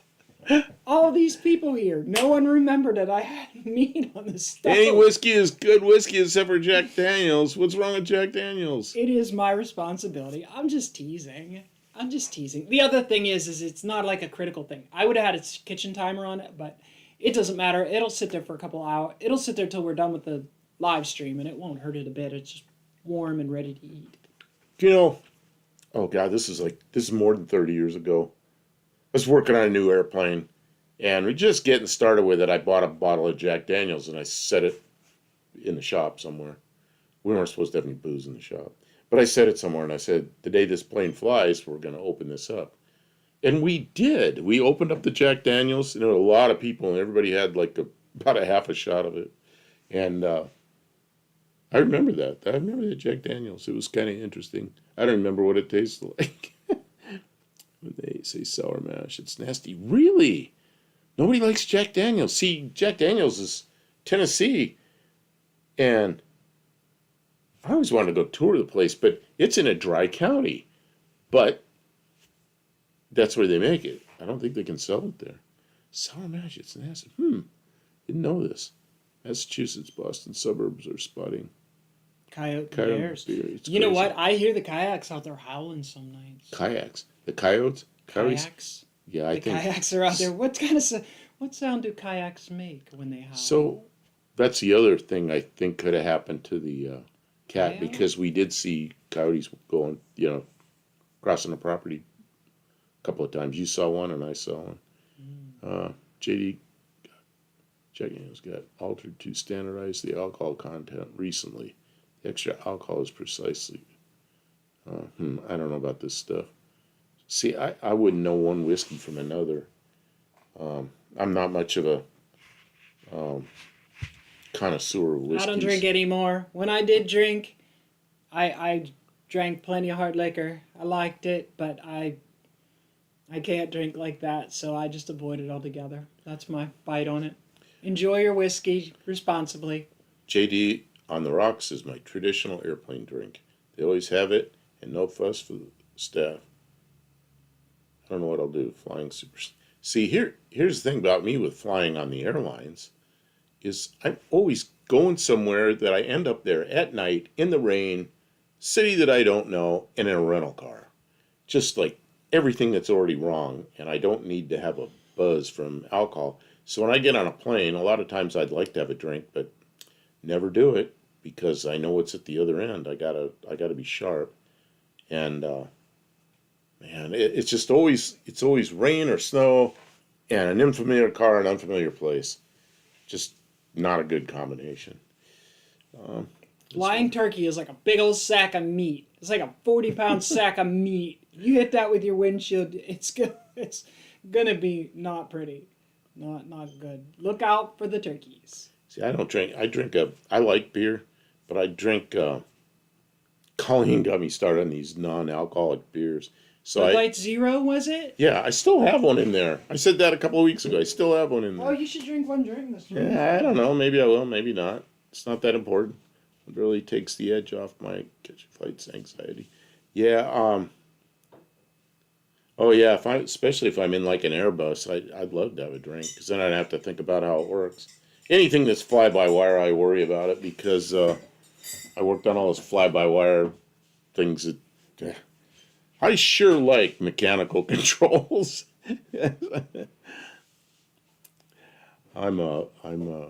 I've designed a lot of mechanical controls that are like fail safe, and I never feel like that with fly by wire stuff. I'm always concerned about it. I had a friend that was flying an Airbus back when the A320s first came out, and he had an incident that the next sign up, he took a first officer position on a 747, so he didn't have to fly the Airbus. So he lost his captain position to get off the airplane because he hated it so much. And what happened was they were descending into a fix, and they got there, and the autopilot leveled out and went to full throttle and best rate of climb. And he and his first officer sat there, and he said the conversation was like, "How do we make it stop?" And they messed with it for quite a while, declared an emergency and everything, and then they finally ended up somehow gaining control of the airplane again and descended down and landed. He hated that airplane after that, and I don't blame him. But I know people now, that was 30 years ago, whenever the A320 first came out. But I know people now that fly them and they like them. I'm just not much of a, I don't know. I'm an old guy that likes mechanical controls. I don't trust drive-by-wire, even with redundancy. Yeah, I was watching Hoovy driving his Cybertruck around with the back wheels that steer a little bit, and he's got that funny-looking steering wheel, and he said it handles real good and everything, but still, I'd be thinking about all that. The old days, you could drink and smoke cigarettes on commercial. Oh, yeah, I remember that. They had up front, they had a non-smoking and a smoking section, and then the next section, they had a non-smoking and smoking, then the back, they had a smoking and non-smoking. So basically, the airplane was full of smoke, and I hated it. I remember smoking section at restaurants. Oh, see, when I moved from California to Ohio in 91, and in California you couldn't smoke in restaurants. I got to Ohio and people just smoking, and my joke was, yeah, here they have the smoking section and the chain smoking section. It was horrible. You go in a restaurant, it's just like clouds. I couldn't even go in a restaurant in Ohio. But since then they've stopped that. I don't know. People say, smokers have rights and all this, but I remember when I just quit going in restaurants. when they could smoke in the rec room in the church basement, like for scout meetings and stuff. The parents could smoke. What was this? I missed something. Iceman. I'm so learning a smoking section in restaurants. You know what? Bring over American Cash. Give me a pack of Lucky Strikes. That's what my father used to smoke when he smoked when I was a little kid. Lucky Strikes. But he quit smoking. He quit smoking when I was 12. Maybe when I was 11. And place of business should decide, not the government. Yeah, I mean, I'd go along with that. You got to get some nicotine gum or something to But get you know you what? through if you're a very smoker. If they're smoking in a place of business, I'm not going in. I'm not putting up with that. They can have their smokers. Stopped allowing smoking on airplanes before restaurants. Stopping any smoking areas in airports is like okay. Well, that depends on where you are, because when I was in California, they stopped the restaurants way before the airplanes.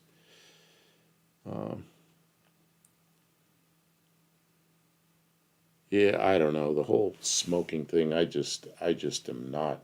And then in the 90s, I went to Russia. Man, Russia, everybody smoking. It's just like, I couldn't believe it.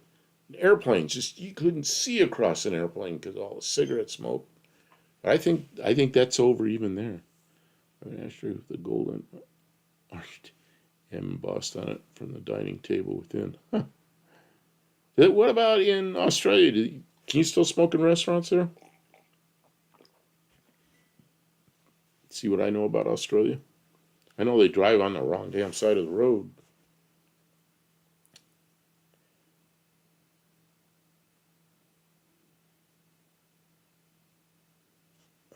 To enjoy a nice cigar on occasion, and there aren't any bars to enjoy a nice smoke. See, I wouldn't mind if there's like, somewhere I wasn't recently where you could, it was outdoor. There was like a area outside, like where were we? Was that with you? And the probably. and the Yeah, we went to a club on a Friday or yeah, and Saturday night. outside they had like a patio Listened to out a there, band, and they had and a it was patio. nice outside, and they were right out there, and they were It had smoking like plastic awnings for if the weather smoking was and drinking bad, out there. so it was like enclosed, but it was an outdoor little. One time I was on jury duty, and they had made the courthouse non-smoking, but had no facilities for the juror pool yet. This is any reason.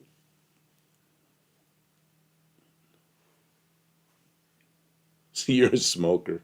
Are you still a smoker? You got to stop that. That's terrible for you. Uh, the yeah, my mother she smoked herself to death, and it wasn't cancer. She's destroyed her lungs and her circulatory system, and it killed her. Sure enough. Founder of a company I worked for would only fly to Europe on the Concorde. Couldn't go that long without a cigarette. Jeez, that's expensive. That's thousands of dollars for riding a Concorde. I only knew one guy that ever flew on a Concorde, and he was an airline pilot, and they repositioned him, and they gave him a jump seat on the Concorde, and he was just loved it. He goes, I can't believe I got to ride in a Concorde for free. No, smoking is frowned upon just about everywhere down here. Not even allowed. Outdoor train station, 8 meters from entrance to any public building. Okay, so it's about like here. We don't have any distances set, but it's same thing. Go outside. They made it so you're not allowed to smoke right out front of the hospital anymore too. I'm smoking For a a cigar. while, there's been See, signs. smoking a cigar on his patio right now. Yeah, that's okay. It's your Yeah. house. I don't It's think your you should patio. I don't ever care. make it so you're not allowed to smoke. That's just oppressive. Kick you off the jury. Yeah, I don't know the whole smoking thing. I kind of liked it when I go to a restaurant without having the cigarettes. I'm glad I don't smoke anymore because that was expensive. Did you smoke? When I was younger, yeah. Oh, When God, I was I in didn't my know that. 20s, early 20s, I smoked for about 5 years. And I'm glad I quit. It was expensive. When it got to like $1 a pack, I was like, this has got to stop. And now it's like $10 a pack for cigarettes. Like, good Lord. And that's all taxes. It's sin tax, right? Like they can tax cigarettes a lot, and you're not supposed to smoke anyways. So it's really hard to defend your smoking. Like, you're oppressing me. It's like, we don't care. You're going to See- cost the economy a bunch of money when you get sick. I've seen more than one patient on auction smoking. I live in an apartment in. I've seen it. I've lived in an apartment in Ohio, and a woman across from us had an oxygen bottle on a little cart that she dragged around with her, nasal cannula thing. And she was on Social Security. And about a week before her Social Security comes, she'd be out of money. And she would borrow money from my former wife, and then they'd go to the store and they'd buy cigarettes. And she'd come back and she'd always puffing on a cigarette with nasal cannula, oxygen, and carrying that bottle around. I used to just shake my head, It's like, you got to be kidding me,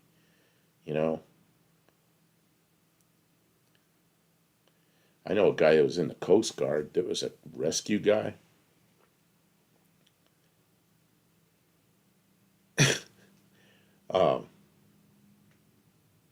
He was a rescue guy, and he was in Alaska, and there was a guy in the water.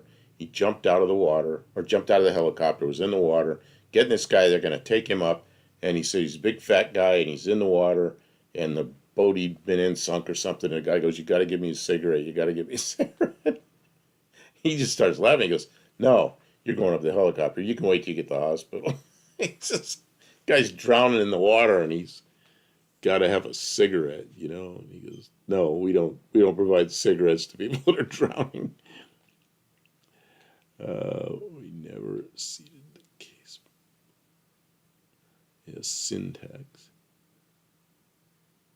Vaping The didn't syntax exist. thing, I think, tobacco, alcohol, ammunition, guns, fuel, all those things you're supposedly not supposed to use at all, and so they hyper tax it so that they can tell you that it's your fault for doing those. I think it's unfair taxation. Do I remember that accident?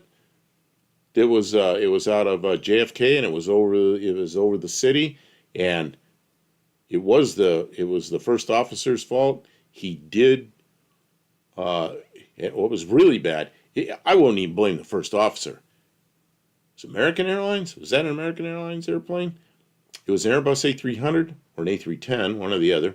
And the training was, if they got in one of those, it's something where they had yaw instability, they were supposed to abruptly move the rudder around. And that's what the pilot did, as he was trained to do, and it did break the whole vertical off. It was the whole vertical fin. And then what happened was, then the airplane starts to switch ends, and the centrifugal force on the engines peeled the engines off the wings, and that thing spun in. And Airbus had already, the company had already been on the airlines to get that out of their training manual. And yeah, that was bad. What's the key? Okay, let's see. If you turn 70 in Georgia, you can request and you never get called again. I wonder about here. That's what grounded the Concorde. No, jet wash. Grounded the Concorde was they ran. Oh, it's way worse than you think. It's a whole series of screw ups. And the last thing was they ran over a piece of another airplane that had fallen off and punctured a fuel tank. And then that airplane ended up crashing. It was caught on fire. There's a couple of people have done a real good report on that Concorde crash, and it's like a lot of crashes, a whole series of screw ups, and it all lined into that disaster.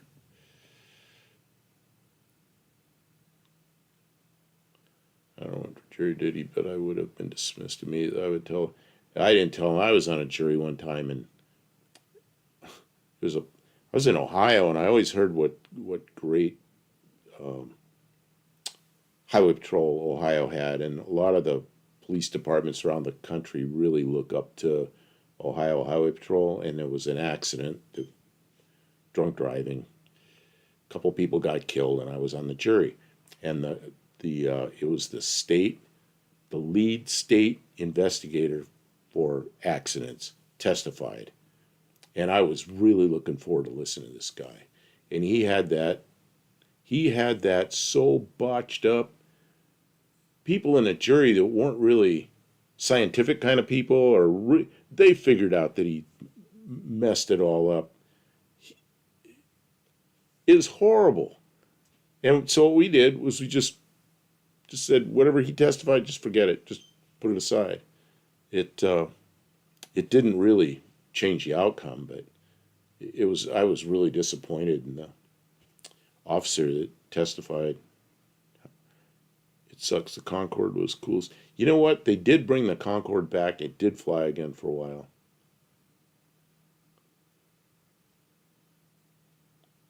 Well, except they did bring it back after the crash. It took a while, but they brought it back. And it flew some more. Yeah, it never made money. But it was quite a thing. I mean, just think about it. 1969, I think, when that first flew. And its capability is amazing. And the Russians did it too, the Tu-144, although it was nowhere near as good. That airplane wasn't as good. The Russians did, it was faster, but the Russians built Tu-144s, maybe 11 of them or something. And they flew a grand total of like 80-something revenue flights before they put that thing away. David Vizard is the only hot rodder who helped with the Concorde design. Really? Well, he's probably old enough. That would have been, he's about 10 years older than I am, maybe a little bit more than that. So that would have been about the same. Yeah, there's a Tu-144. Why does it look so much like the Concorde? Well, they probably copied it. Okay. Although it flew first. See right there, the one on the left. You see those canards up there. The one, if you scroll back up, See, the canards are out there. Oh, Oh, on the front. okay. I could speak for hours about this whole design. I know too much about that airplane because I ended up on a whole project. So stupid autocorrect. What about autocorrect? If I recall, they crashed sooner. Sadly, I'm not sure what she's talking about there. Um, Copying the physical, they had to make those drop. Well, yeah, but I mean, this is where I know a lot about that airplane. The KGB was, see, the French were real open with the Concorde and allowing people to walk through there and everything.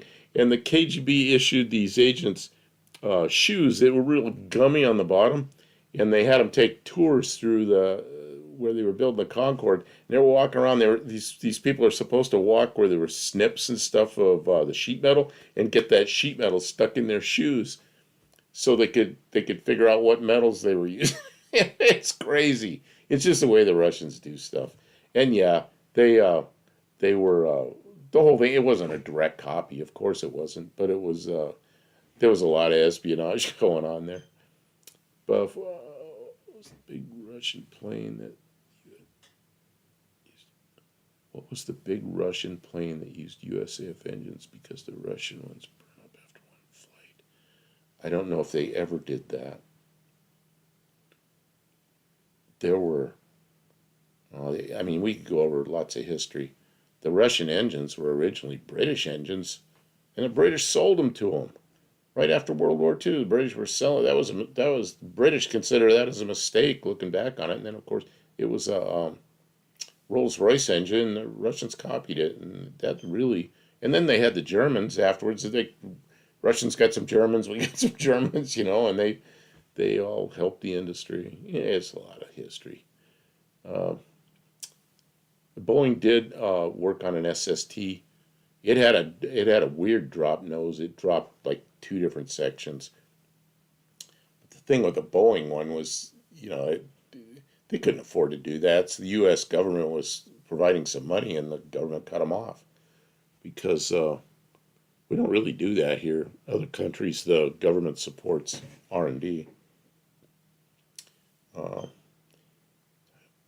what is this? Too many planes out of the airports in condensed time frame, so one jet flies in a wash and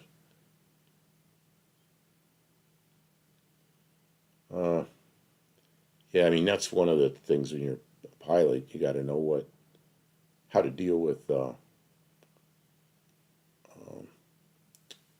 It's called wake turbulence. Wake turbulence comes off the wing. The vortices come off the wing. It drops down. When it hits the ground, they move out. So there has to be spacing in there. Oh, the B-29 copy. Yeah, the Tupolev Tu-4. Oh, yeah. They copied it. They copied the American engines. And the Americans, when the B-29 was first flight testing, they had problems with the engines overheating. And they solved those problems. And then the Russians, when they did the Tu-4 and they were first flight testing it, they had overheating problems with the engines. It's pretty funny. They're a Russian Packard we sold. Oh, yeah, the cars. Yeah, you look at a ZIM, a ZIM, which was like Stalin's cars. Those look like Packards. They were basically copies. Yeah, reverse engineer Rolls-Royce powered the MiG-15, from what I heard. Yeah, the British sold them the engines. And then, of course, they copied them. But the British sold those to them. That wasn't done with espionage. That was probably a mistake. Yeah, Konkordsky. A lot of people called it Konkordsky. When planes call heavy, they mean they have a big wake turbulence. Used to be heavy and jumbo, and now they're heavy and they changed the nomenclature on that.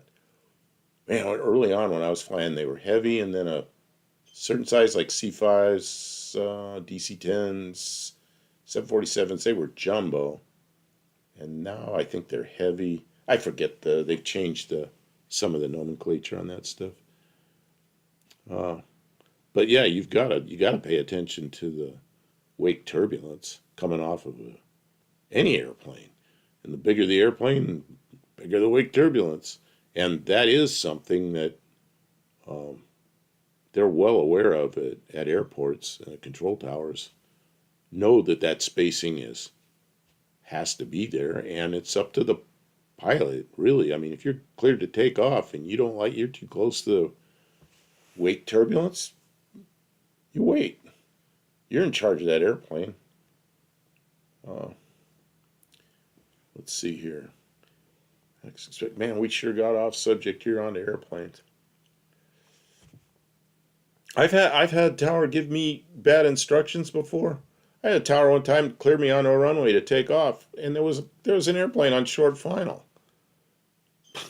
I just keyed up the radio. I go, I remember it so well. So what about the Bonanza that's on short final? And he called right back, tells me to hold short. I'm thinking, yeah, no kidding. But he cleared me out in front of that airplane. That would have been a collision. I get a lot of airplane information. Like I've never knew anything about airplanes, and I hear about airplanes a lot, and it is really interesting. Well, But I don't understand some of it because I'm not from that world at all. I know a lot more about it than I ever did, though. we send Russia plenty of stuff when they rally. Yeah, it was Lend-Lease. Lend-Lease Oh man. sent them a lot, and they never paid for any of it.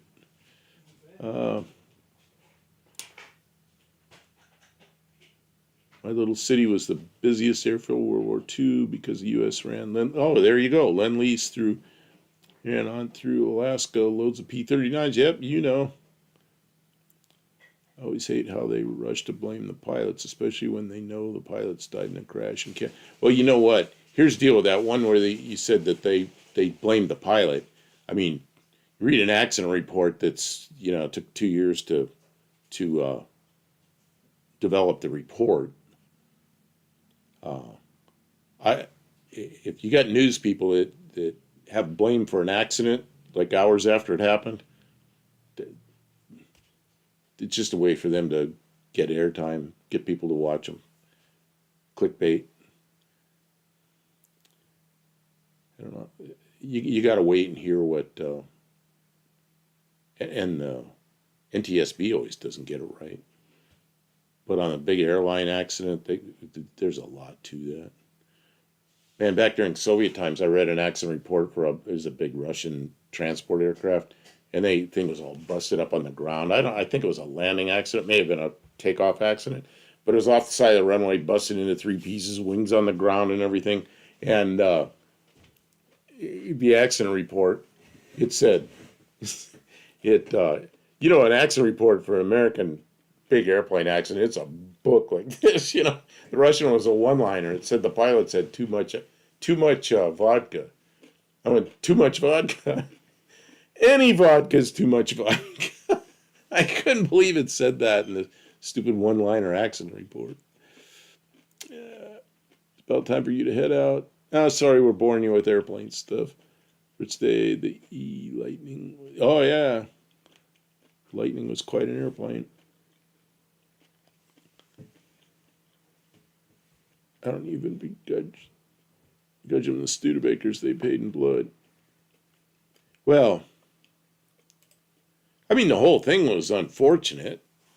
You got a crazy person in charge of Germany, and everybody had to defend themselves, and yeah, the whole thing sucked. My father got caught in that mess, only he was on the Pacific side. What you eating? You're still eating little I was eating a corn chip with corn chips. taco meat in it. It was good. Oh, I want cheese on it though. so It is how's good. the- It's a little spicier than I expected, but Ooh, why is it spicy? because the little seasoning packages that I use, right? Are They're different. for a pound of meat. Oh, And use less see- than a pound. Well, that one package is 20 ounce and the other package is a pound. So it's only I think 2.5 pounds, and I use 3 packages of seasoning, so it's a little bit, but it's good. Okay, so we did not. So Let me get the words Oh, it's right. fine, Mexican spec. I was teasing the whole time. Um, yeah, it's South Africa was giving rides. Russians were giving rides for a long time in the MiG-25. You got to pay money and go for a ride in the MiG-25. Go up to get a Mach 3 patch. They don't do that anymore. Oh man, thankfully I couldn't afford it because I probably would have done that then.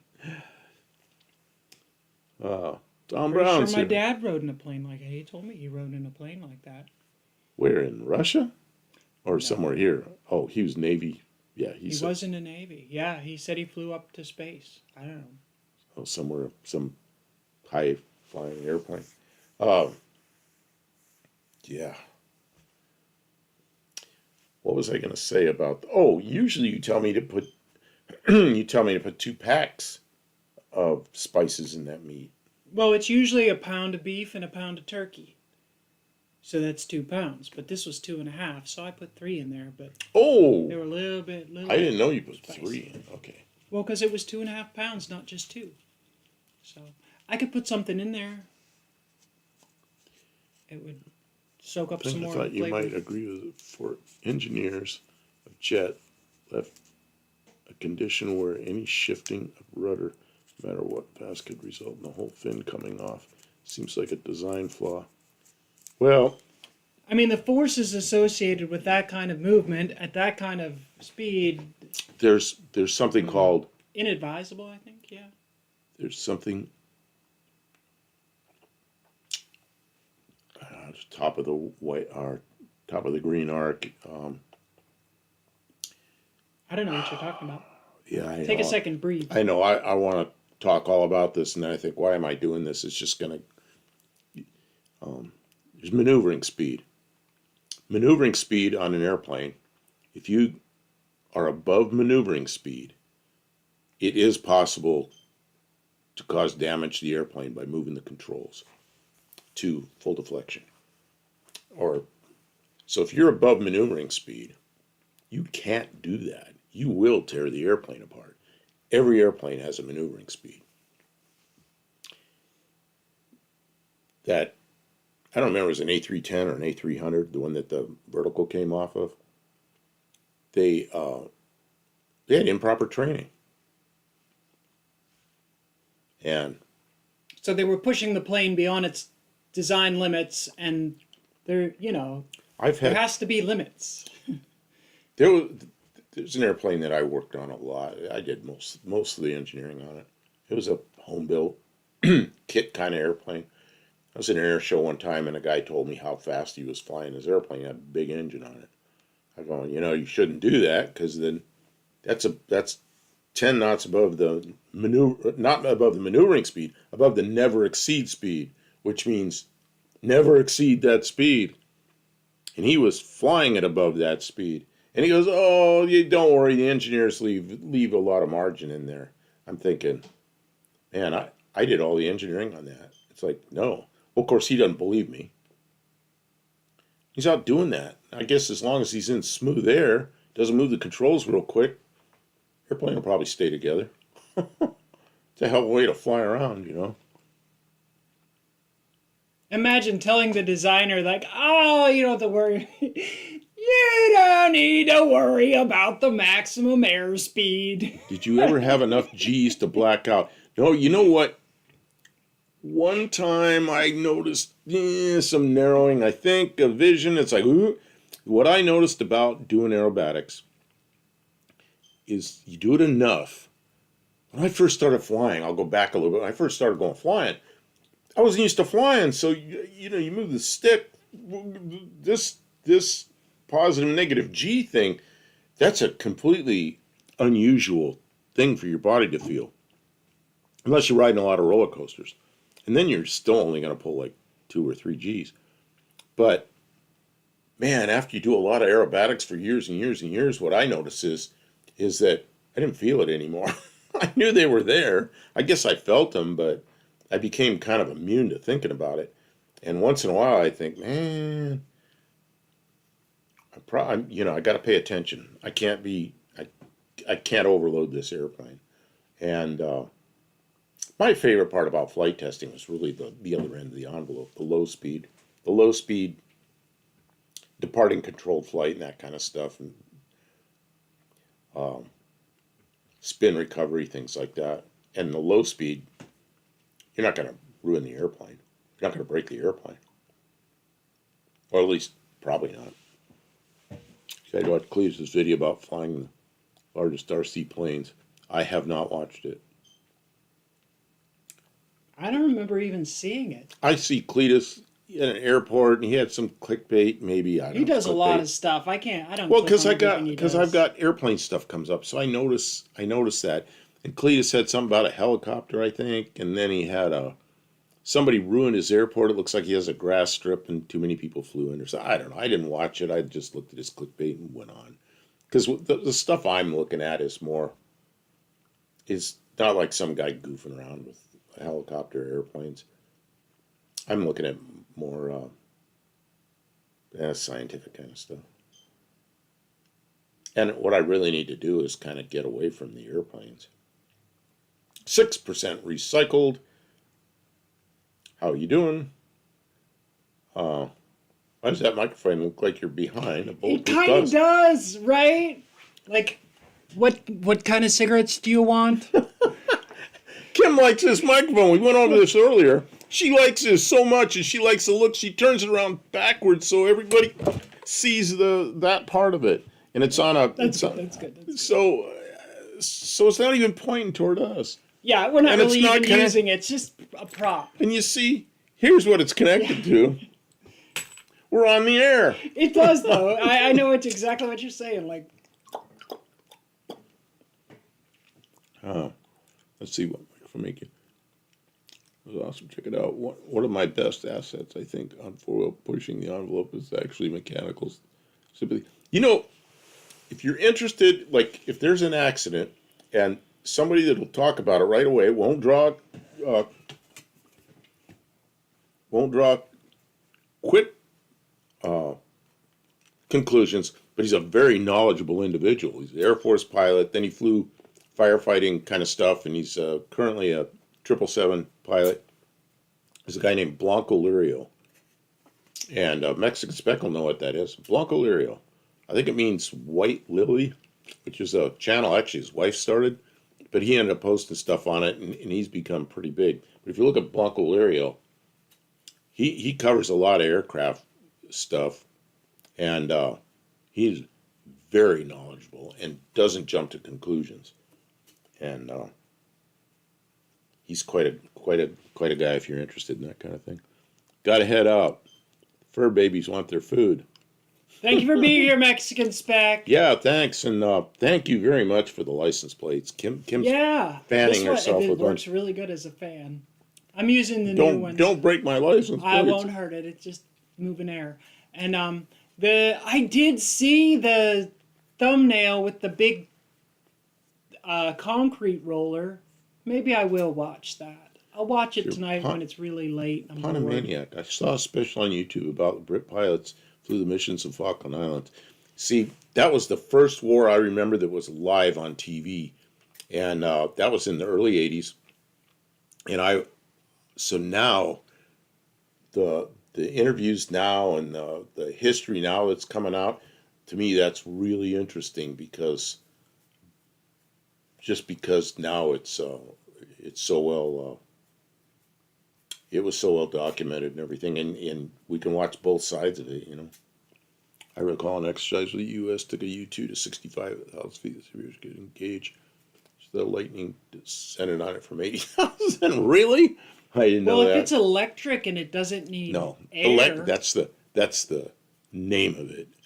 Electric Lightning? Yeah, it's not electric. It's not an electric It's got two jet engines on it. Okay. I don't know. Maybe they had that thing with not much fuel in it. Yeah, U-2 go up over 70,000 feet. There's an airplane I flew over that high. See, I just love that. SR-70 used to be started with twin Buick Nailhead V8s. Yep, it sure did. And I think they started having trouble getting parts for those, and I think they went to two big block Chevys, I think. I think that's what happened. Aloha. Used to build the landing gear, electrics for the U-2. Really?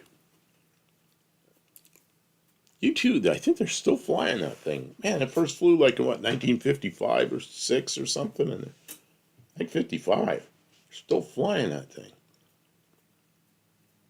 Well, it's like the B-52.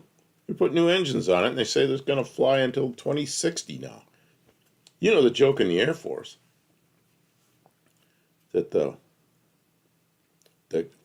parents of the future B-52 pilots have not been born yet. I can't believe they're still flying it. Brits and Cold War like live on an island between this stuff. Excessively powered interceptor police.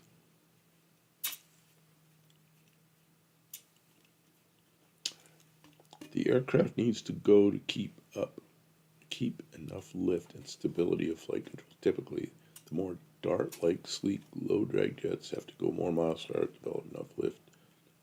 Well, yeah. This man knows about airplanes. When I was stationed in Korea, there's a 70 would break the sound barrier going and coming back over Jongbu. I don't know where that is. Yeah, I knew people who were on the SR. I had a friend that was on the KC 135Q model, which is the one that refueled the SRs, because it has special fuel in it. He went everywhere the SRs went. It was pretty interesting. I had another friend that he didn't talk about it at all, but he was an instrument repairman on the SRs.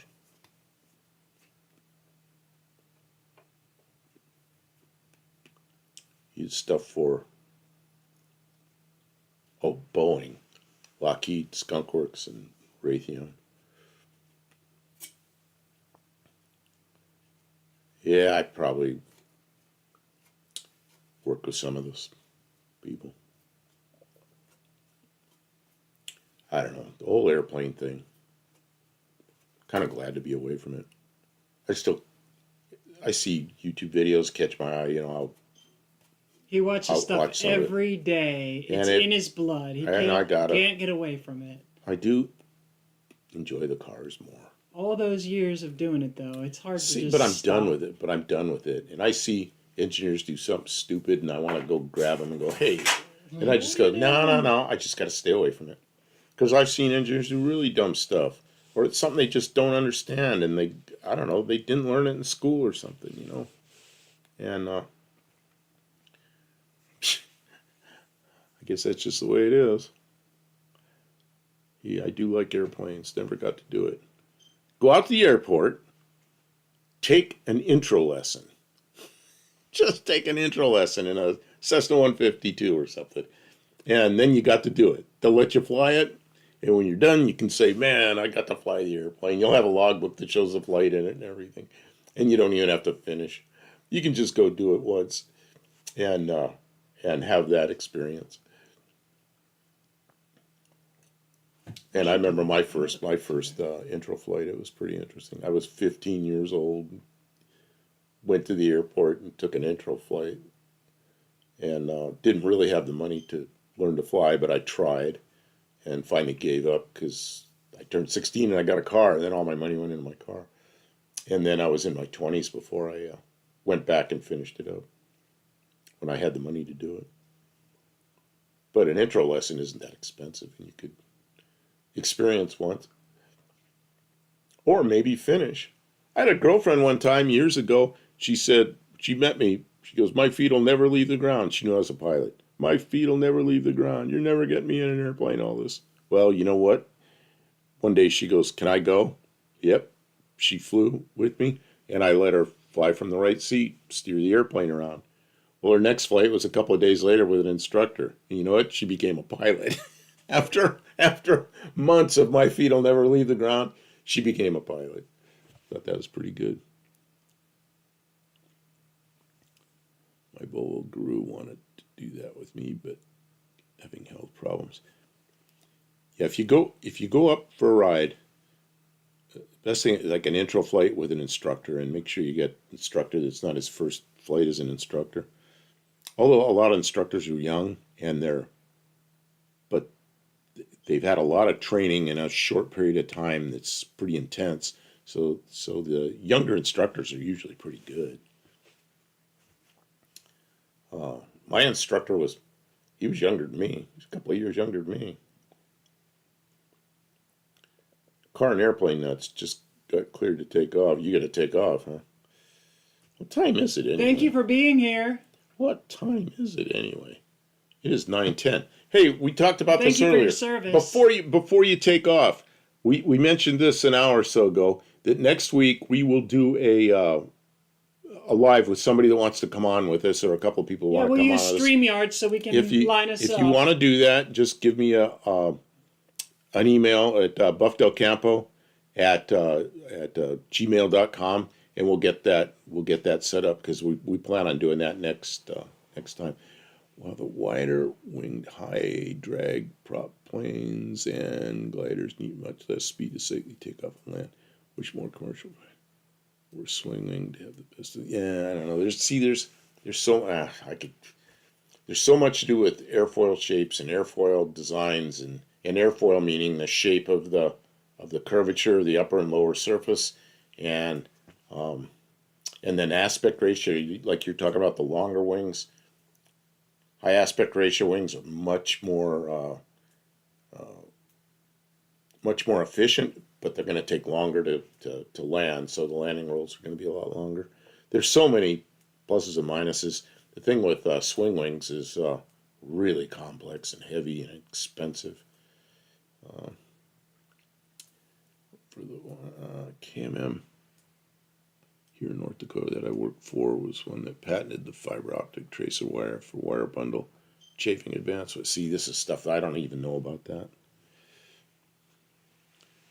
Interesting. Man, just Cleater. Oh, Cletus has a carbon cub float plane with landing gear. Yeah, okay. Cross-sectional shape, cork, etc. Yeah, when you say the cross-sectional shape, and that's the airfoil section. And if you want to know what airplanes have, see, here I am. I got so many good sources. UIUC, which is University of Illinois at Urbana-Champaign. You can go into their website, and they have a lot of stuff in there about airfoil sections, and I think they have a list of what airfoil sections are used in every airplane ever built. They're probably missing a few, and there's some. They have a extremely good aerospace engineering school there, and sadly I didn't go there. I wish I had. They're the stuff they have online, and the other place to go is you can go find a lot of stuff that NASA has done. You think of the Jetson 1 drone aircraft. I watched it fly, but don't know much about it. Where's that thing made? It's made in Italy, I think. Jetson 1. I wonder if there's any cartoon people who are going to sue them for using the name. It's not a drone. It looks like a drone, but there's a person in that. It's got 8. It's a quadcopter, but it's got 8 electric motors. It's crazy. I've watched videos of it. Yeah, I don't know. I wouldn't get in it. There's some about having a fixed wing that's really nice. When everything quits, you're still flying. I've been in many airplanes with no power and just landed. Okay, I think we're about there. Okay. Unless you want to stick around longer. No, I think we'll call it 2 hours. We had a lot of fun. Thank you, everyone who commented. Well, and it's really got off onto airplanes, and I kind of want to get off that subject and get back to cars next time. And when we have, hopefully, somebody will contact me in the email, and we can get them on here next next week, next Tuesday. And if not, we'll just do this again.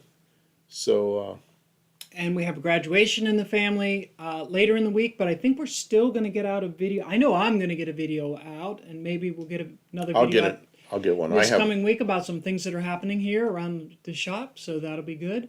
And so thank you everyone who commented and contributed to the chat. Everybody is pretty good about.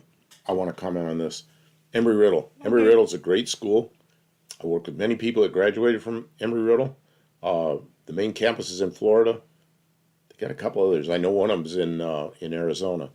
And yes, it's a great school. And many graduates. I've worked with them. Bruce, Lester, Tom, Raining Slant 6, Olam, everyone who's still here, Kylie, thanks so much. We hope to see everyone again soon, and we're going to call it that. Shopcat, thanks for being here, and we will see you all You're playing very that here on soon, YouTube. as soon as I can figure out where the mouse clicks.